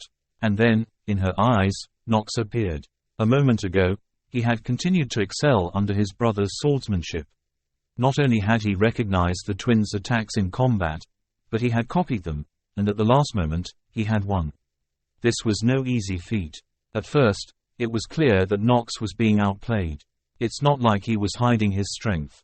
For the past month, she had been secretly watching him train. A bit of a stalker, perhaps, but Talia had a weakness for curiosity by nature. Whatever, that's not the point. Talia's thoughts continued as she ran out of the training center and in the direction of where Nox had disappeared. Nox was a rare genius. In the month she'd watched him train, He hadn't picked up a sword once. On his first day back, he clumsily swung his wooden sword a few times. How did he manage to win? It must be a matter of talent. Something he didn't have. Yes, an overwhelming talent had manifested itself in him, just as it had in his sister, Kel. That's why he went after Nox. To ask Nox how he could make that talent blossom. But when she ran after him, what she saw was a weak, shaking Nox who was bleeding profusely. What? Why did he look like that? Didn't he just overwhelm his siblings with his genius? Her mind was racing. It was unavoidable. Basically, Nox's usual behavior, negligence, and temper. Given the rumors, it was logical to assume that he had won on the strength of his talent alone. The word hard work doesn't suit him. But her assumption was clearly wrong. Talia chewed on her lip, disappointed in her rush to judgment. Nox, he's not the bastard they say he is, he's just trying to win somehow. Maybe he wants something, and he's going out of his way to get it. So she couldn't help but ask, "Are you hurt?" What an example of chivalry. I thought to myself as I felt my vision go blurry. What the hell is this? I'm trying to make sense of what's going on, but the blood is still pouring out. I feel my consciousness fading and I'm out of breath. At this point, Talia approaches me and reaches for my hand. Crazy. I quickly swat her hand away. Taking her hand would make me feel better for the moment, but not for the rest of my life. The hand of a girl with this naturally virtuous face is an express ticket to hell. Don't touch me. That brought out my sharp tongue again. Okay. Full confession. I've spent the last 2 years holed up in my room playing video games, and I'm not that great with people. I have a hard time building interpersonal relationships. I don't know what to say or how to act in a way that won't offend people. It never even occurred to me that it would have this kind of negative impact. Oh, I just wanted to say, sorry. But for some reason, the response wasn't the same. Before, it was like a tomboyish girl talking to me, but now it was more like a sympathetic look. I don't know what it was, but she seemed to feel some kind of connection with me. But is there a connection between me and Talia? While I was thinking about that, Talia watched me wipe the blood away with a calm expression on her face, and then she spoke slowly, hesitantly. I haven't been watching you very well. What? I didn't realize you were so serious about your sword, which is probably why you were able to beat the twins at the end. I just don't have a good enough eye for people yet. Yeah, something like that. Quote ellipsis ellipsis question mark quote. Talia interrupted, nodding her head in acknowledgement. From what I've heard, you were congenitally weak, and now that I think about it, that's the only reason I've been training for so long. I'm sorry if I misunderstood that, too. I'm sorry that I misunderstood that, too, and that you acted like an asshole because you didn't realize your own inadequacies. Emma said it happens to the best of us, and I get it. Ellipsis ellipsis. I was left speechless. As far as being understood goes, so be it. But it's a different story when it's Talia von Steiner. Talia is the one who, along with her brilliant allies, later kills the Baal possessed by Nox. To me, that means she's more than Satan. How am I supposed to react to this? I couldn't come up with a pointed response, so I decided to start with my purpose.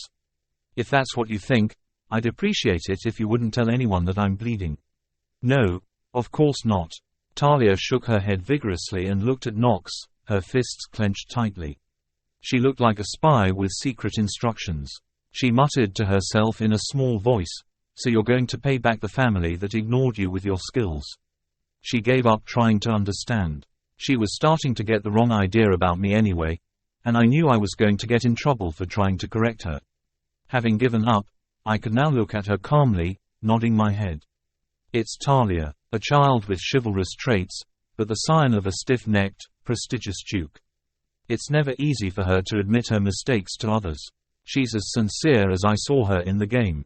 Of course, I know there's something else lurking in the shadows of that sincerity, an inferiority complex about her terrible sister. It's a sense of self-deprecation. It was undeniably one of the biggest traumas of her childhood, even if it came from a misunderstanding. Can I ask you a question? What is it? Why did you fight your brothers to the point where you got hurt? As I answered Talia's meaningless question, I had to pause for a moment. My heart stopped for a moment. Why did I fight them? To get inside the story, of course. But that didn't seem to make sense to her. Actually, there are many other prestigious academies that aren't Elden. As you know, if you push yourself too hard, you might break the mana circuit of the monolith, but I thought there must be a reason for you to do so, because. It was a weak answer, even to herself. This would not convince her at all. Why I'm acting out, what I'm trying to find, what I'm trying to get. But there's no point in talking about it. For now, I just do what I have to do. I'm a man of my word. After saying that once more, just in case, I returned to my room. I told Rona to clean up the mess. When she saw me wield the sword and defeat my two brothers, she freaked out and decided to do as I said and keep her mouth shut. She's probably the most timid character in the game, so I don't expect anything to happen to her. Sadly, she's the one who scares me the most, so she's the most reliable right now. I recall the battle from earlier. I activated Time of Genius, and was able to accurately parry Hart's and Alan's swordsmanship. In fact, their swordsmanship was nothing more than crude. I didn't know how they were positioned and struck, but the brothers had the physique and strength of children by the standards of the clan. Furthermore, they were not yet of a weight class that would allow him to formally train with the family's secret weapon, the Supreme Black Sword. Only the most talented would be allowed to pass on more than 3 formulas. That was the rule of the Reinharber family, and in order to wield the sword, one must be able to control magic before they can wield it. As a side note, you must be of age again to wield magic. No one who hasn't reached the age of 15 is allowed to wield magic unless they are a member of the imperial family. This is because they are so special and have many expensive artifacts around them to keep them safe. As a result, compared to other students who are introduced to magic late in life, the members of the imperial family are many times more skilled in magic. There are political reasons for this as well, to strengthen the centralized system. But the same cannot be said for the genius trait. Magic is best developed at a young age, but even then, if you have the genius trait, you can still reverse it later on. Well, I'm still planning on awakening my magic before entering the academy. In any case, this is something I can deal with before entering the academy. I switched gears and reflected on today's events. That battle, it was definitely close. Choosing to raise my last health while taking a beating was the handshake of handshakes. A choice he would never make if he had more time. But he didn't have the luxury of time. He had a month at most. All I could do was take a gamble. The problem from here on out is getting my stamina as high as I can before I enter Elden, and doing something with my time-limited body. I crossed my arms, opening the status window for a moment. Basic info: name, Nox von Reinharber. Gender, male. Age, 14. Race, human. Primary element, darkness. Achievements, none. Traits. Positives: genius with swords and martial arts, genius with mana sensitivity, insight, master of memorization, steel mentality, master of smoke, blessing of growth. Neutral: manifestation of darkness, negative, time limit, nuisance, hand cold, possession. Stats: health, 4 magic, 9 luck, 7 wool, 10.2 charm, 25. Skills: active skill. Time of Genius. The player's remaining lifespan is 332 days based on the Time of Genius talent. I have only 332 days left to live. I can feel my heart sinking with each passing day. My health is now just 4, and my will is up 0.2 to 10.2. My initial stats were pretty high, so it wasn't too bad. The problem is, I have a bunch of negative talents, including time limit. I'll have to get those first. N0v3L-B1N was the first platform to present this chapter. I sat down on my bed and organized the document I'd created a while ago. It was filled with all sorts of hidden pieces that I needed to get, not the least of which was something I could get right now. And it was hidden within this Reinharber estate. In more ways than one, I'll take what I can from the Reinharbers. With that, I swore and muttered, I'll do whatever it takes. The next day, I thought, tell me how I can grow that fast. Suddenly, Talia came to me. This feels like a lump. A big lump that will kill me in the future.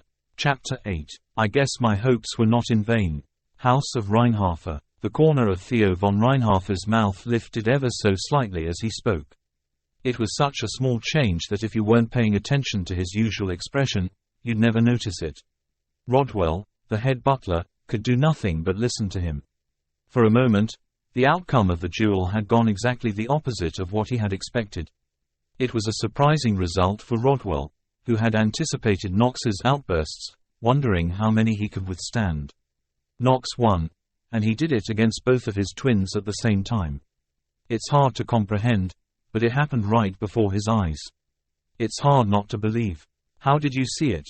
Nox's talent. I'm still trying to figure out why he was hit in the first place, but, certainly, at his age, he's in a class of his own, even among the old masters. Rodwell, though a middle-aged man sitting as a butler, was originally a knight. Born into a prestigious knightly family that was quite famous on the continent. He had been abandoned by his family as a child and had taken up the sword to avenge it, destroying his entire family. It was during this time that Theo helped him, and he swore allegiance to House Reinharber. He never forgot those who helped him. Loyalty. It is the very essence of who Rodwell is. That's why he never lies to Theo. He is always transparent in sharing his opinions and giving advice. Theo nodded at Rodwell's answer. I think so, too. Nox, he's definitely got talent, and for some reason, I have a feeling the youngest is hiding it more. More hidden talent. Deep down, Rodwell had expected that. Otherwise, he couldn't explain the mysterious phenomenon of Nox suddenly moving up 2 or 3 levels. He can't explain the mysterious phenomenon, but there was nothing he could pinpoint right now. That meant it was best to observe him more closely. Keep an eye on the youngest's every move, but whatever he does, watch him. Then report everything to me. Understood. Theo didn't say much, but he was slowly starting to get excited about the youngest. The fact that he'd given Rodwell the same mission again was telling. He rarely gave Rodwell the same task multiple times. As Rodwell was collecting his thoughts, Theo shifted the conversation to the next item on the agenda. How's Grind doing? I hear he's on his way back to the family home. He'll probably be back in half a year. Rodwell bowed immediately at Theo's words. Grind was Theo's second son. He was not the brightest of Theo's sons, but he had recently graduated from the Elden Academy. He is currently in the process of training to become a knight. It is customary for him to stop by the family home once during his training period to report on his quest, so he will likely return to the family home in the near future. Theo leaned back in his chair, hoping that Grind was old enough. Theo was lost in thought for a moment. My sword. To whom should the supreme black sword be handed down from my ancestors? It had been a major issue of his lately, not having a single child with the talent to meet my standards. At this rate, he would have to take in a talented child from the lower realms to pass on his sword. This was not something that even Theo, who valued skill, wanted to do. No matter how blunt a father he is, Theo can't help but favor his child's ascension to the family name. In effect, the collaterals are strangers, even if they are bound by family. In fact, they are no better than anyone else in that they covet each other's rice bowls. I don't have much time left. Your role is important, Rodwell. I will do my best. Rodwell could only bow his head at Theo's meaningful words. Before I could process what was happening now, I decided to take a moment to think about yesterday. Yesterday was a day of many gains. First of all, I raised my health to 4, finally succeeding in the first flowering of the genius trait, and secondly, I was granted admission to the Elysian Academy. It didn't stop there, and I earned a few more rewards. The initial instance of this chapter being available happened at N0, Vel, B, J, N. Completed the tutorial quest. You won your first battle. Rewards are given. It was an unexpected reward. I wondered how many of these game elements would remain in a world that had become real, but apparently, achievements and challenges would remain. This is honey. And it wasn't just one reward. There are 3 rewards in total. 1. Multi-clear, 27, perk for completing the tutorial. 2. You have earned the stat-free distribution, 1.x3. Crazy. I've gotten the multiple clear reward quite a few times, but I never thought they'd give me a free stat. As we've seen before, the importance of one stat cannot be overstated. I've been running around for a month trying to get 2 health. If X arsehole is going to give it to me, I'll take it early. I invested all 3 of my stat-free passes into one stat. It was luck, because Luck is a stat that's worth more than any other in Inner Lunatic. It's the only stat in Inner Lunatic that can't be increased through effort. It was also the only stat in Inner Lunatic that was capped at 10. That was luck. It's a special stat, considering all the other stats are capped at 30. So it makes sense. So I spent a lot of time playing Inner Lunatic, analyzing and exploiting how luck worked. And I can assure you, all three of these stats should be invested in luck. Absolutely. I looked at the next two rewards that came up. 2. X1 Gacha Talent Draw Ticket. 3. You have earned 1 by one-time use skill lock. The first is the random talent pick. It literally gives you the power to draw a talent at random. As soon as you decide to use the lottery ticket, a spinning lottery machine pops up in front of you. It's a bit jarring to see this in a medieval room, but I quickly got used to it. Take away my adaptability, and I'm left with nothing. Drawing. That's what the Inner Lunatic is all about. In Inner Lunatic, you can often draw a skill or trait from a draw, so I maxed out my luck with the scroll I'd received earlier. He was confident that it would shine in this situation. Let's see, with luck maxed out, I had a 95% chance of getting a medium or higher tier artifact and skill, right? Skills and items have their own tiers. From low, lower middle, middle, upper middle, to high, ultimate. It's pretty hard to find a skill that's higher than mid-tier. Here's why: because Inner Lunatic is about 70% luck. The other 30% is the gamer's insane repetition and thinking. But I've come to realize the best way to secure the former 70%. I realized the best way to get the former 70%, maximize your luck stat. That number changes the odds of an item being valuable. Let's get to work. Excitedly, I inserted the golden coin into the machine. After a few moments of waiting, a window popped up, just like on the PC, and the machine spun. Please, gold and above effects. For reference, lower tier items are gray. Mid-tier and above items are silver. High tier is gold. The best ones burst with iridescence. However, I didn't even expect iridescence because the odds are so stacked against me. A sudden wave of worry washed over me, but there was nothing I could do about it. The coin had already left my hand. Bam! Something spat out of the machine that had been spinning for so long. It was an antique-looking parchment. Whoa! I took a deep breath and picked up the parchment. A long scroll. It was the object that had made countless people who played the game laugh and cry. Appraisal. Please. Suddenly, a golden effect burst from the scroll, lighting up the sky. Float, float, exclamation after exclamation. Is this the majesty of a luck stat of 10? A high-level talent from the first draw. Congratulations. Acquires the advanced talent, Supreme Ruler's Ore. Displays skill information. Active skill. Name, Supreme Ruler's Ore rank. Superior attributes. Nothing effect. Decreases the total stats of all enemies with less total stats than you by 20%. Supreme Ruler's Ore. One of the Inner Lunatic's most useful skills came out of nowhere. The corners of my mouth turned up to my ears. I couldn't help but exclaim. It's a god game. 1. If this isn't a god game, what the hell is? Next, I looked at the third and final reward, a one-time skill voucher. The reward here was already known. It's one of the hidden pieces that can be found in House Reinharber. I would need to use this skill to get it. Back to the present. I'm looking at the girl in the catcher's eye, remembering yesterday's sweet plucking. Why did Talia come looking for me? As I ponder this, she speaks up. Tell me how I can grow so fast. Haven't you been watching me train for a month from the sidelines? I was speechless. I didn't realize she was spying on my training in the first place. Every day, Talia trained in swordsmanship with the vassals of Reinharber House, and when she was done, she would immediately come to the training grounds looking for me.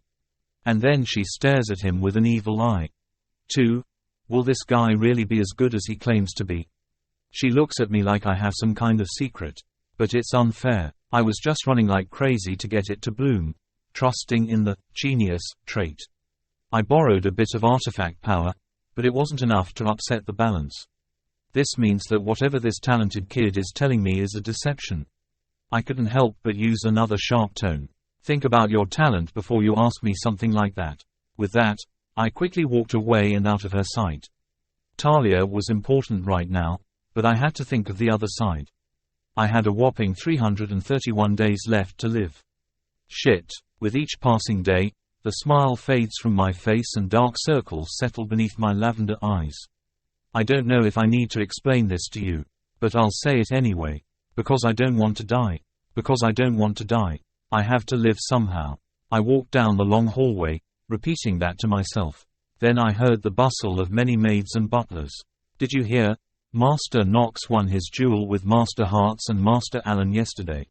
Oh, you're lying when you say I didn't see it, aren't you? No, why would I lie about something like this, kid? It's real, I saw it with my own eyes. Really? Yeah, I saw it, too. He was beating the shit out of them, and then all of a sudden, he was like, oh, my God. Lately, I've noticed a slight shift in the way people look at me. In many ways, the fight with my brothers has helped.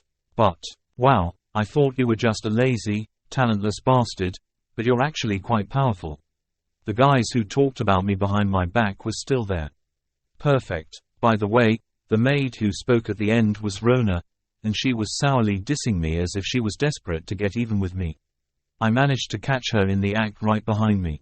If I let her off the leash a little bit, she'd climb up. I glared at her for a moment and cleared my throat. I beat my twin brothers, that's for sure. There's no doubt about that, and you'd better watch your back.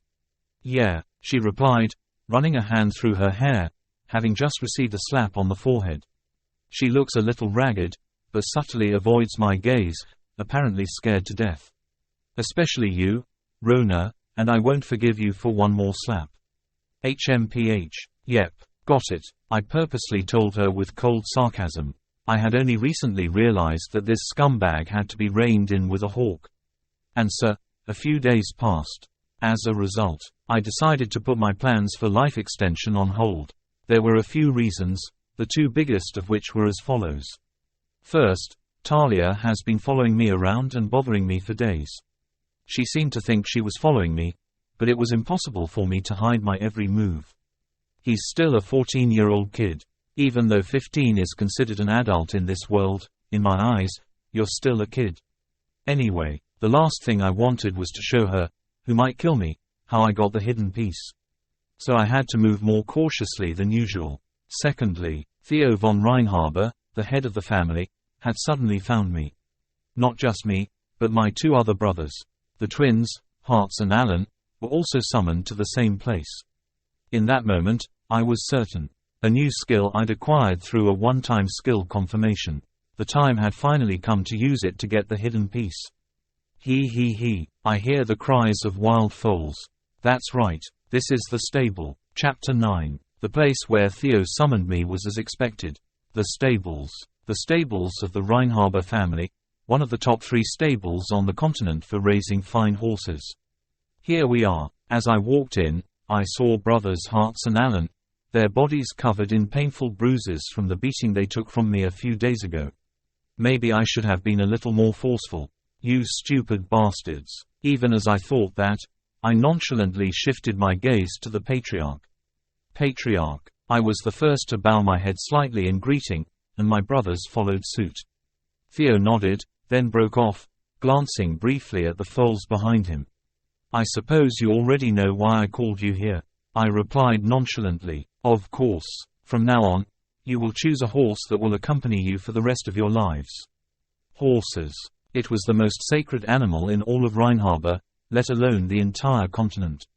Anyone who decided to become a knight, or even a wizard, had to choose one as a child and make it their lifelong companion.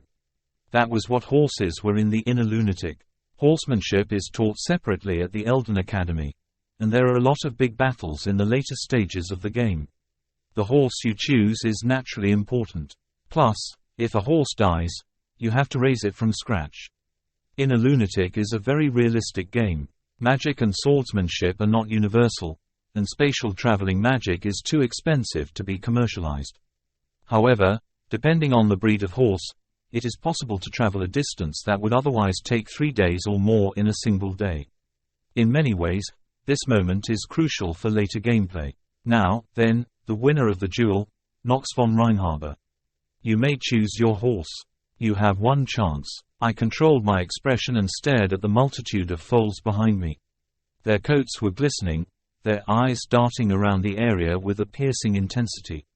I wonder if they know their master is about to be chosen. They were all looking this way.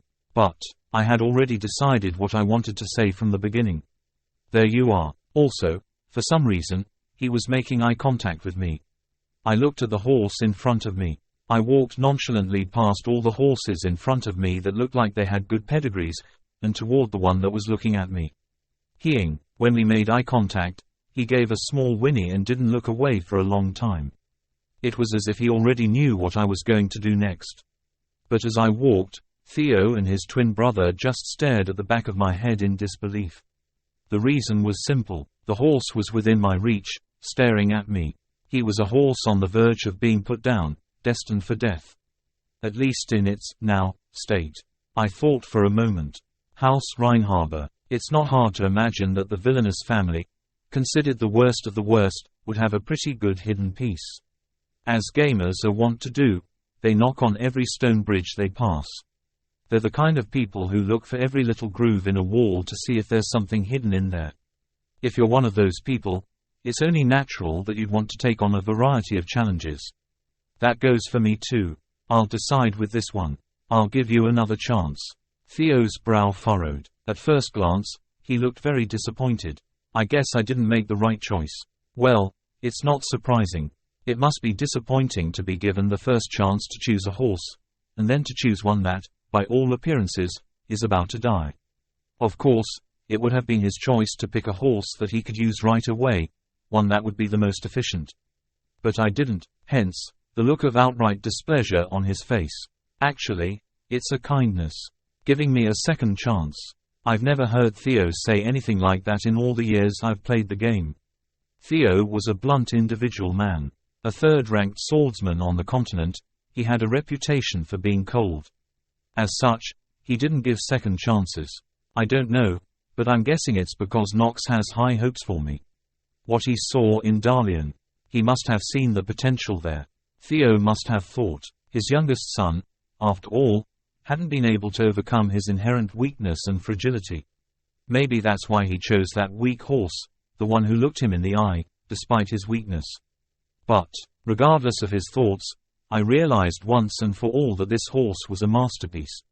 I have the best trait, insight, which is only given to the protagonists of Inner Lunatic. Calls up the target status window. Basic info, name, undecided gender, male rank, upper age, 0 years old, race, horse, obsidian primary element, darkness, traits. Positives, steel stamina, disabled by debuffs, born warhorse, disabled by debuffs, courage, disabled by debuffs.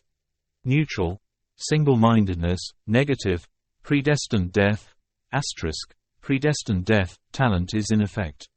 Time remaining, 2 days, 16 hours, 12 minutes. One familiar trait stands out. Predestined death. It is. This is a horse that was born to be a warhorse of the highest caliber, but is a hidden piece designed to die in less than 3 days. It's a bit different than the time limit trait, though. I haven't played it yet. There is no way to overcome it, but this talent is different. With my knowledge, I can do anything. It didn't matter if that was the ending he wanted or not. I glanced at Theo, then shook my head. I won't take it back, and I'll put it this way. I hope it's a choice you don't regret. Even as I said that, Theo walked out of the stables with a sour look on his face. He didn't even bother to watch the other 2 twins choose their horses. He must be just as disappointed in me. But so be it. I was going to pick him. Meanwhile, there was no fear in the eyes of the horse facing its fated death. I wonder if it's trying to come to terms with its death. Or maybe he sees his own death as nothing. I don't know, but I felt that he and I were essentially alike. The vassal standing next to me asked, "Master, please name the horse." Carl. So I decided to give the horse that name. You shall henceforth be known as Carl. About 27 times. The name I used every time I cleared the Inner Lunatic. A name that meant a lot to me, and I gave it to him.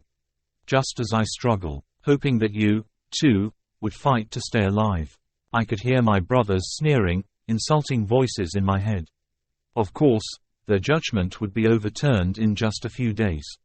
I laughed softly to myself, then left the stables and returned to my room with Carl. He was still a foal, so he was small.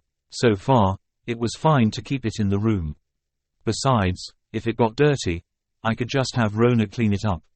Of course, she's not my full-time maid. After all, she's still a collateral of the family, isn't she? If it's her choice, she'll just have to make do with evil. I was going to let her know that. You talk a lot. I tucked the blanket around him and sat him carefully on the bed. He tried to move somehow, but he would never be able to. He already knows. He's already under the control of the future, of his predestined death, and overcoming it is not the usual way. If you're playing in a lunatic and you're granted this negative trait, your character will die in some way. In a sense, it's even worse than time limit. Because unlike time limit, which at least allows you to extend your lifespan, this talent doesn't even allow you to cheat at all. To be honest, there's nothing I can do to save him. But I brought him here for a reason. I have a sword to fight with, and I have myself. I may not be able to do anything about my own life, but there are many things I can do for the dead. Carl, I called his name. He lifted his head for a moment, as if to acknowledge me as his master.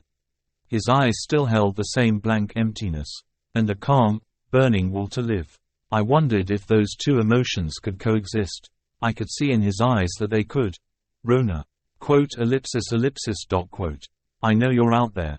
If you don't answer me soon, I won't leave you alone. HMPH, how did you know? You got me. For some reason, I thought Rona might be waiting outside, so I spoke up. She was indeed there. Judging by how quickly she replied, she'd probably been waiting for a while. I wonder if she actually enjoys making me do things now. I nodded with satisfaction and gave her instructions. Take care of him. He's sick, so be as gentle as you can. Okay, I'll take care of him. Of course. Rona entered the room and said in a disheveled voice as she looked at Carl's condition. She seemed quite shocked, as it was evident that he was going to die, even to a 3-year-old. I guess he hasn't figured out my intentions yet. Actually, it would be impossible for anyone to fully grasp them. I'm torn, by the way. What's going to happen next is going to be even more shocking. How is this weak Rona going to make it? A room in the training grounds. Theo sat there, meditating for a long time, recalling the events of a few moments ago. The judgment of his youngest son, Nox. Was it right? The answer was already there. It was foolish. I realized that I had let him choose his words too early. He let his emotions get the best of him, and he picked a horse that was as weak as he was. Just because she made eye contact with him. Theo thought, Nox deserves better. One of my sons should inherit his sword and follow in his footsteps, and even better, carve his name into the highest places of the Archheim Empire. Just as I was one of the 3 swordsmen and still hold my place at the top. I meant for one of my sons to do the same. But he knew it was not easy, and he knew it was lonely. He knew it wasn't easy, and he knew it was lonely. Theo remembered one mistake he had made in the past. A day in the middle of a bloody battlefield. Swarming demons, tangled humans, and a night of killing. It had been a disaster. Theo opened his closed eyes. Unfinished mana floated in the air, quickly sucked into his body. A glow began to emanate from his body, absorbing the energy like a black hole. It proved that he was indeed worthy of being called the 3rd swordsman. Rodwell. Yes, my lord, Rodwell replied, having prepared a towel and other training tools at his side. As expected, your mastery is always astonishing. It's hard to believe you're a human like me. Rodwell swallowed hard and thought to himself. Theo's skill with magic was overwhelming. His sword glistened with obsidian black mana, and he wielded it to cut down his enemies in an instant. A sword that lived up to its name. The Supreme Black Sword. It was a sword that only he could wield now. Of course, the first 3 levels are taught to blood relatives. The true value of the Supreme Black Sword comes after that. Rodwell had seen Theo use it many times from the sidelines. But he couldn't follow any of the steps in the middle. It was awe-inspiring, bordering on miraculous. However, now is not the time for such thoughts. Rodwell quickly pushed the thought aside and focused on Theo's words. Theo hesitated, then spoke. One day, one of my sons will have to learn to wield the Supreme Black Sword. Indeed. Who do you think will inherit the sword? His eyes glowed menacingly. For a moment, Rodwell's breath caught in his throat, and he took an involuntary step backward. I'm not sure yet, he answered honestly. First, of course, Garen is talented. But his father is still the swordsman of the continent. Not nearly enough to break through Theo's walls. Moreover, he had one problem. The first master is dangerous. He must never ascend to the position of lord. A blasphemous thought, perhaps. After all, he is only a butler. But Rodwell's loyalty to House Reinharber was unwavering, and he could assure them of that. He would never, ever sit on the throne. After, Rodwell let out a small sigh. There was no point in lying to himself here. He who wields the supreme black sword. There is no way the three most powerful swordsmen in the world could not see through his lies. It was best to be honest here. They all still have potential. We need solid talent, not flimsy potential. Theo took a moment to scan the scenic surroundings, then rose to his feet. Because one of them is going to have to kill me, eventually. By default, minions don't have any stats, but their rank tells you how powerful they are. In simple terms, this means that the sword I brought with me could have been a top-notch warhorse if it weren't for his illness. It's an obsidian, a high-end breed. If I can activate all of his disabled skills, he'll grow rapidly.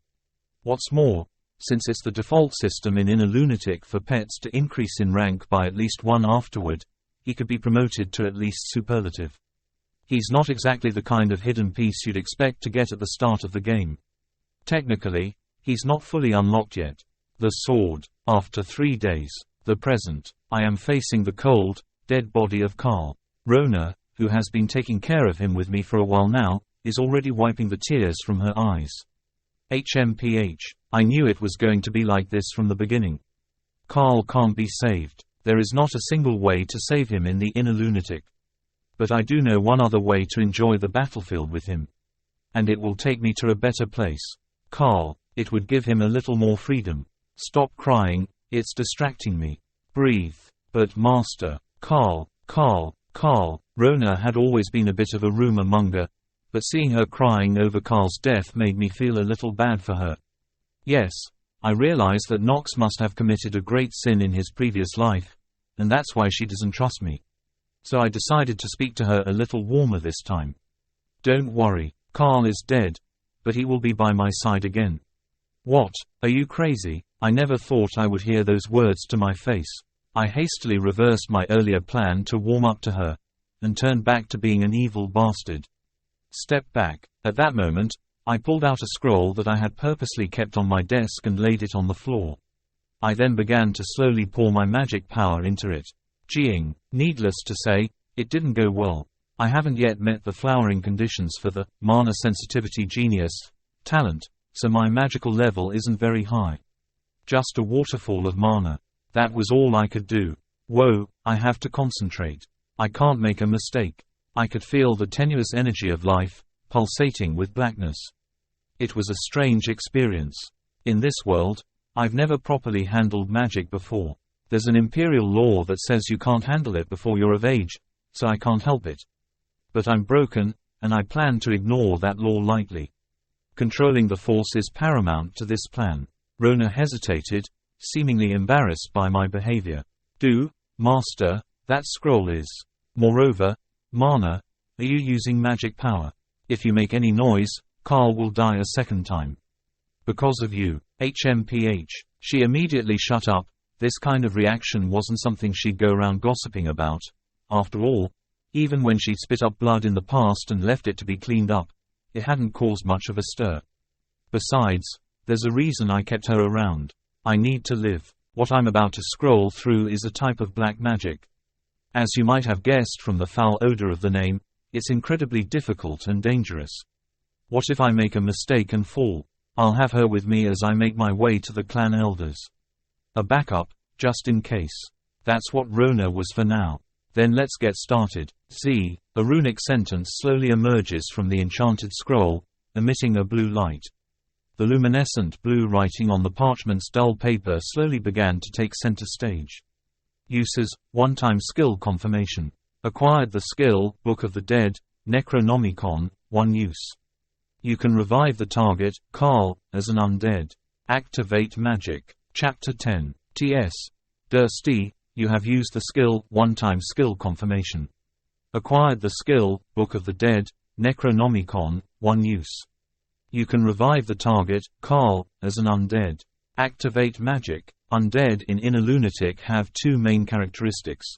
The first is that they are reanimated through the use of black and dark magic. The second is that reanimated beings do not have an ego, but are instead born stronger. They blindly follow your commands, and will grow at least one rank in the near future. The problem is, there is only one family in the world that can raise the undead. The Mahvas, another Dark Master family. They are a family of warlocks who specialize in dealing with the undead. As a side note, they're not very good with swords, which makes them terrible knights. The game's creators thought this through and balanced it out. Of course, this doesn't mean they can just raise the dead. Raising the dead is definitely a fraudulent ability. Anyway, the average person might have one question. Are players who aren't members of House Mahvas unable to use their skills at all? Well, no. Why didn't I mention this before? This game is 70% luck and 30% skill. In other words, it's all a matter of picking your own skills, or drawing them, like I did a few days ago. Single-use skill picks. That's what I got, the Necronomicon I'm using on Carl, aka the Book of the Dead. Seeing. Darkness slowly creeps in from the scroll, which makes a regular noise. The beam of light glows blue, slowly turning black, and then engulfs the white light source. The room is filled with ebony light. A black hand protruded from the scroll, and quickly wrapped itself around the sword, dragging it beneath it. Master, stop, I said, my tone stern. If you're nervous, so am I. What I'm about to unleash is black magic. The formula is very complicated, and I've only just gained a one-time skill from a skill scroll. This means that if the drinker, or anyone else, intervenes and the formula breaks down, I can't fix it. So you need to keep other people out of it as much as possible. Unless, of course, you have a genius talent. And even then, it won't bloom until it reaches 10 horsepower. There's no way to increase your magic stat at this time. In this rotten world where it's taboo to work with magic until you're an adult, all I can do is concentrate and lean on the item's edge. The knife. Lorna watches me through narrowed eyes, her face filled with worry. Perhaps she doesn't think a wretch like Nox would have the mercy to revive the sword. I can understand that, though I'm a little angry. Skill successfully activated. I wiped the sweat from my brow. After all, the skill was activated properly. I swallowed carefully and took a step towards the scroll. Tardier. A black shadow suddenly sprang from the warm parchment, and slowly began to take shape. A mass of darkness, then a dot, then a line, then a face. And then the familiar foal, Carl. Player's pet, Carl, respawns as an undead. Carl, Rona asked, her voice slightly shaky as she looked at Carl. I look at him too, a strange figure with purple shadows around him. Carl has finally been resurrected through the Book of the Dead, Carl. Carl's eyes are fixed on me, just like the first time I saw him in the stables. Then the status window pops up. Basic info. Name, Carl. Gender, male. Rank, award. Age, 0 years. Race, undead horse, obsidian. Primary element, darkness. Traits. Positives: steel stamina, natural warhorse, courage. Neutral, single-mindedness. Negatives: deletes the predestined death talent. For a limited time, 1 year, the pet's growth rate is increased by 1.5x. Since they are undead, they can be summoned and dismissed based on the player's magic. The nasty talent that used to be called predestined death is already gone. In its place is a 1-year growth buff. All the skills that were disabled due to the negative trait have been activated. I patted its head with a satisfied expression. From now on, I am your master. Hying. Carl bowed his head to me in loyalty and lightly rubbed his face in my hand. Just as the atmosphere was warming up, Rona suddenly ran over and hugged both Carl and me. Rona, what do you think you're doing? I shouted, but Rona just started sobbing, getting tears and snot all over my clothes. It was unpleasant, but I didn't feel bad. This brat. At least I wouldn't complain if I had to make him fetch hay bales or give him treats in the future, I thought to myself. Carl, who had somehow grown up a bit, pooh-poohed, and then swiped at Rona's face with his hind foot. Rona let out a villainous screech and didn't move away from us. I looked at him in disbelief and remembered. Oh, right, she was at 4.5 health, right? I nodded, thinking I could harass her some more.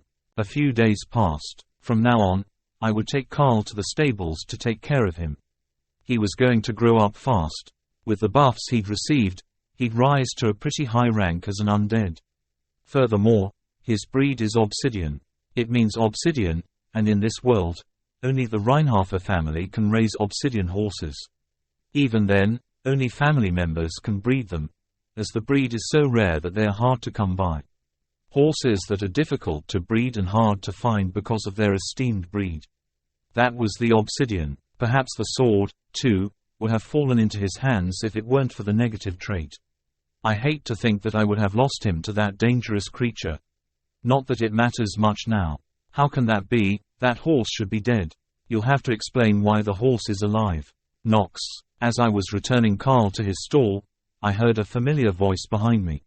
I turned around and saw my brothers. The twins who had defeated me so long ago and reduced me to half a penny. Hartz and Alan. They thought my steed was about to die, but they couldn't believe I was still alive.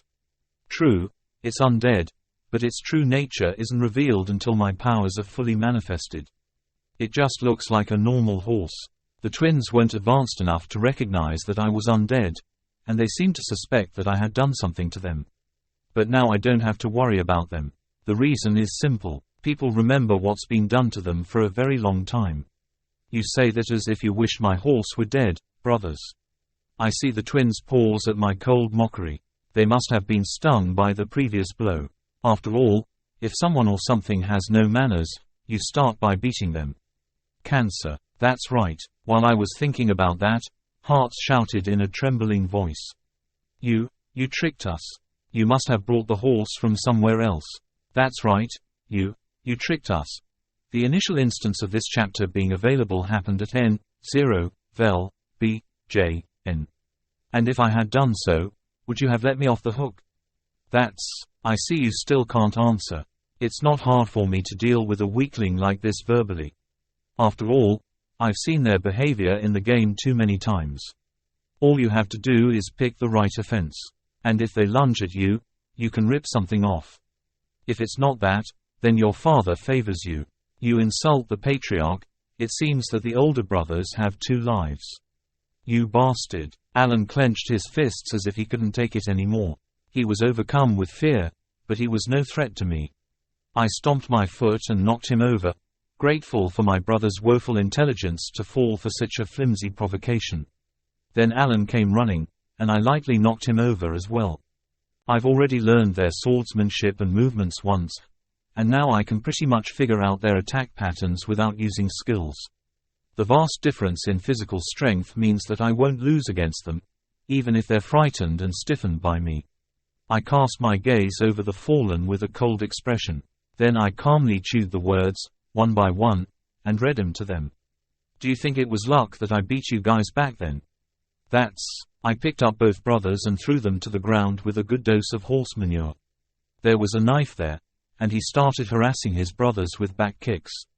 It was a hilarious sight, and I barely held back the laughter that threatened to escape. The 2 brothers could only grit their teeth. I could only wonder why I had suddenly changed. But what can they do? It's not Nox in here, it's me. I'm still living like this, not because being a hobo is fun, it's not, but because there are so many corners I can take advantage of, but eventually I'll pick my pocket and get out.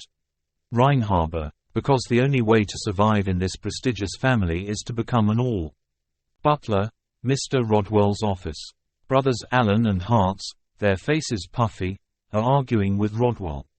You mean to tell us that Nox tricked us into winning the duel before? Yes, that's right, Nox, that bastard substituted a new horse for a dead one. But young masters, wasn't I there to watch the duel with you? And the patriarch said nothing. It is a tradition of House Reinharber not to dwell on battles that have already been fought. Rodwell continued in a calm tone. Also, Master Nox has never taken another horse from the stables, nor has he ever left the manor to procure a new one. I, as head butler of the manor, can vouch for that. Ugh, the two of them could say no more. There was nothing wrong with Rodwell's words. And so their plan for a prank had been foiled. Now all that remained was to take the slightly risky step of attacking Nox themselves. Nox has suddenly grown stronger, but there must be some sort of mechanism at work. If they can figure that out, and if they can unmask the filthy spinner, they'll be able to enter Eldon again. The twins had an important reason for one of them to go to Eldon. If one of you doesn't make it to Eldon, know that you will all be spanked by me. Because their mother, Theo's second wife, Scylla, was terribly afraid of them. As a result, they devised a plan to get out of this situation by crippling Nox's arms and legs. Of course, that plan was doomed to failure. Meanwhile, as my brothers pondered and planned their next move, I was moving to get the second hidden piece after the knife. I looked at the items I had prepared and nodded with satisfaction. Looks like I'm ready to go. I simply slung my shoulder bag over my shoulder and packed the food and simple luminescent stones inside. I sneak out of the mansion into the night. It was around 2 in the morning, well past midnight. I looked around, studying the map I'd taken from Rona. I already know the way to the hidden piece, but maybe something has changed since it became real. The inner Lunatic is a damn hard game, isn't it? Suddenly, it became real, and I wasn't surprised when the path changed. In fact, in the second half of the game, there is a place called the Labyrinth of Axarath, where the length of the labyrinth keeps changing every time you enter and exit, so it's pointless to strategize unless you learn the rules and patterns. Many newbies gave up there. The second hidden piece, it's a must-have. The second hidden piece I'm trying to get from the clan. It was a ring that would hold the key to alleviating the time limit trait. It's also hidden near the Reinharber family mansion. It shouldn't be too hard to find. That is, if you know a few patterns as a deceased person. So, after walking for about an hour, I arrived at a grove in the village and stood for a moment, looking at the sign in front of me. Mia's forest, never let a child enter, they will get lost and die. Found it. It looks almost exactly like the one in the game. I nodded, and began scanning the forest. I made sure to extinguish the glowstones and light a well-oiled torch before entering. This flame would be crucial if we were to take on the forest of Mia. Well, not exactly a flame, but a faslak. Just then, I heard the rustling of leaves from somewhere. I instinctively crouched down and looked around, but found nothing. Whoa, I let out a deep breath. Goosebumps all over my body. Maybe I'm just nervous because I'm in a creepy forest, but I'm definitely worried. Games are games, and real life is real life.